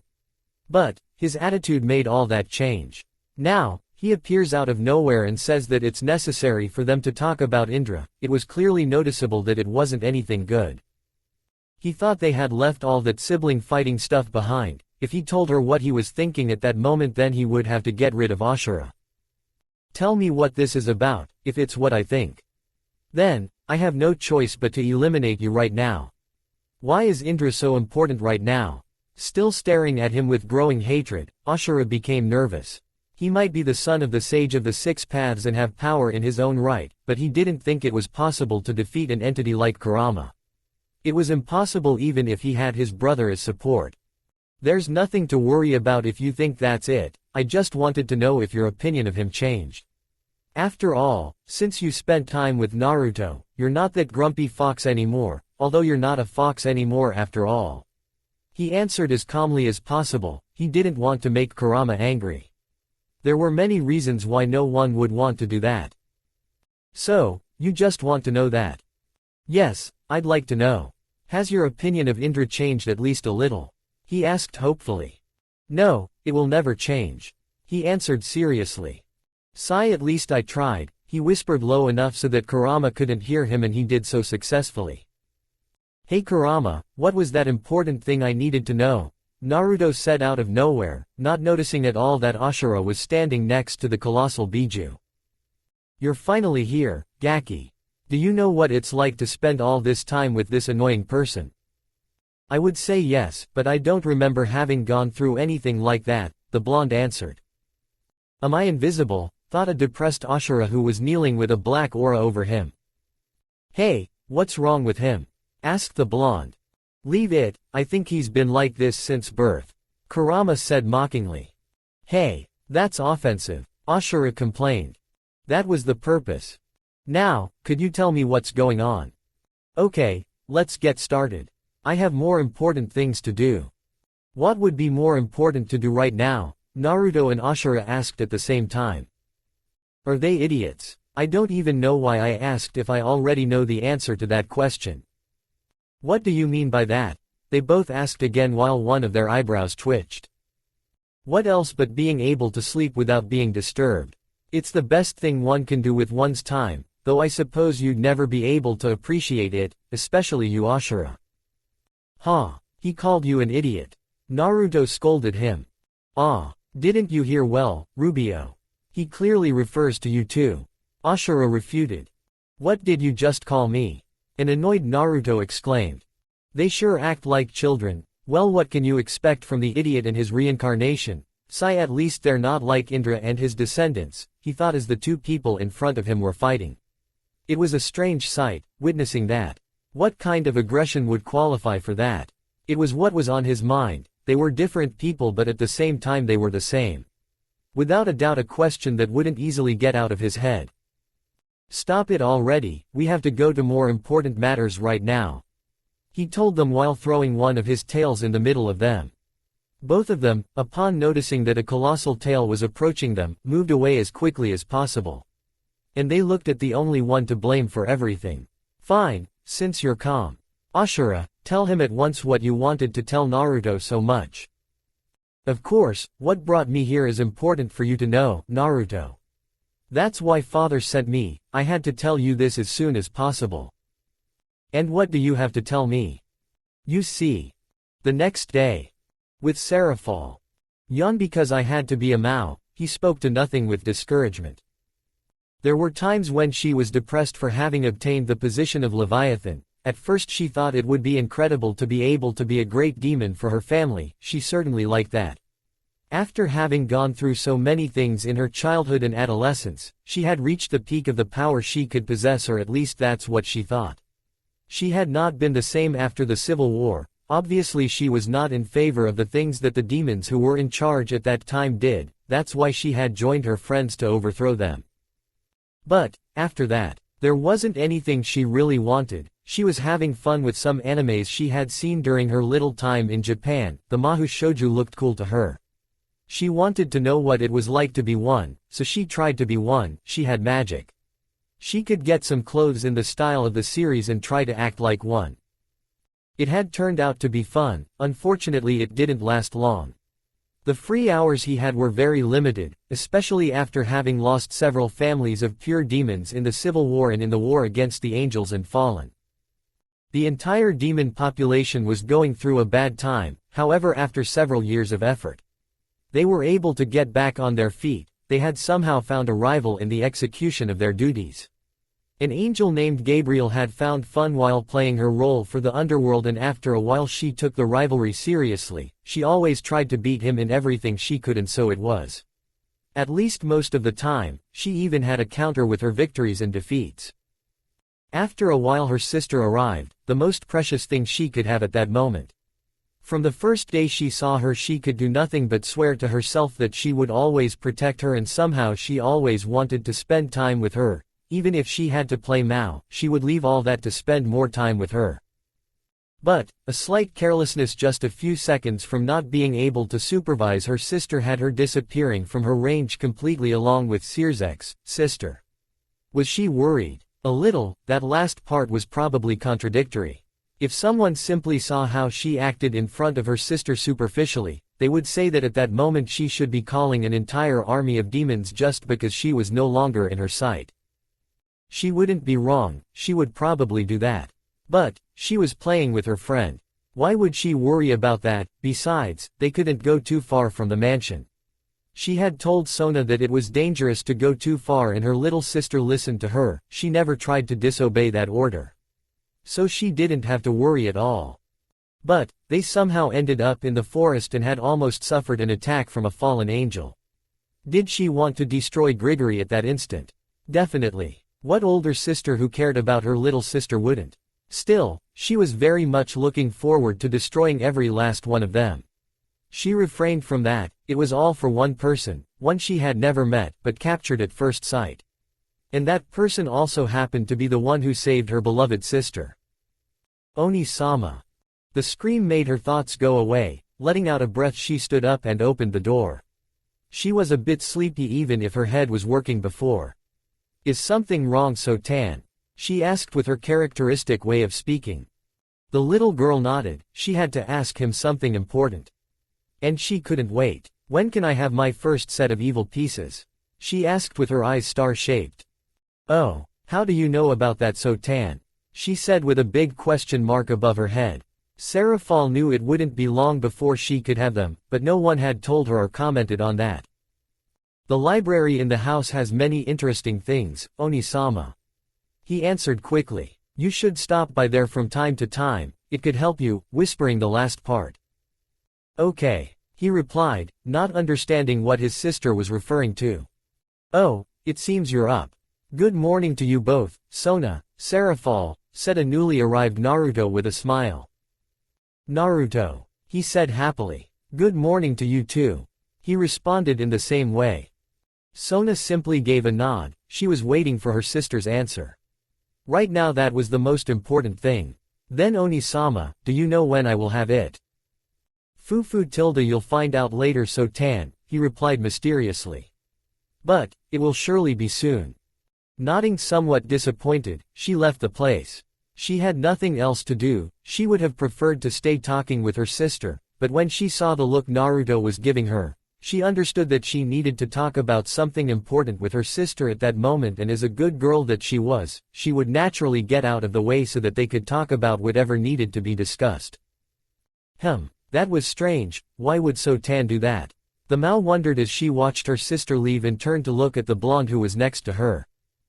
"Is something wrong?" Seeing that Naruto was a little nervous, she decided to ask him. It was strange to see him like that. It's just that. I really don't know how to say this," he said, looking away. Seeing that she would get nowhere if she just kept quiet, she approached him and lightly tugged on his sleeve. "Calm down, whatever it is, there's no need to be so tense," she said as she looked him in the eyes. "So what's the problem?" she asked without looking away and with a slight smile. "Okay, what happens is that laboratory of Ajuka. This is strange, he was supposed to stay here.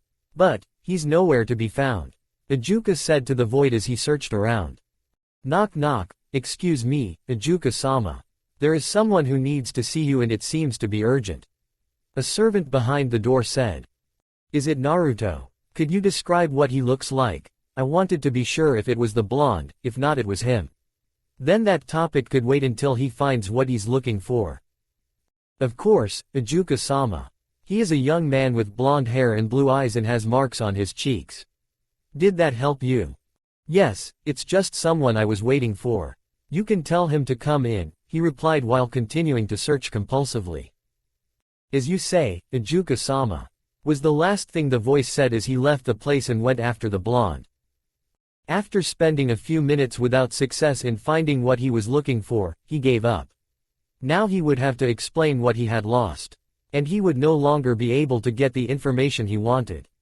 Sometimes life was not fair at all. That was what was going through the green-haired Mao's head.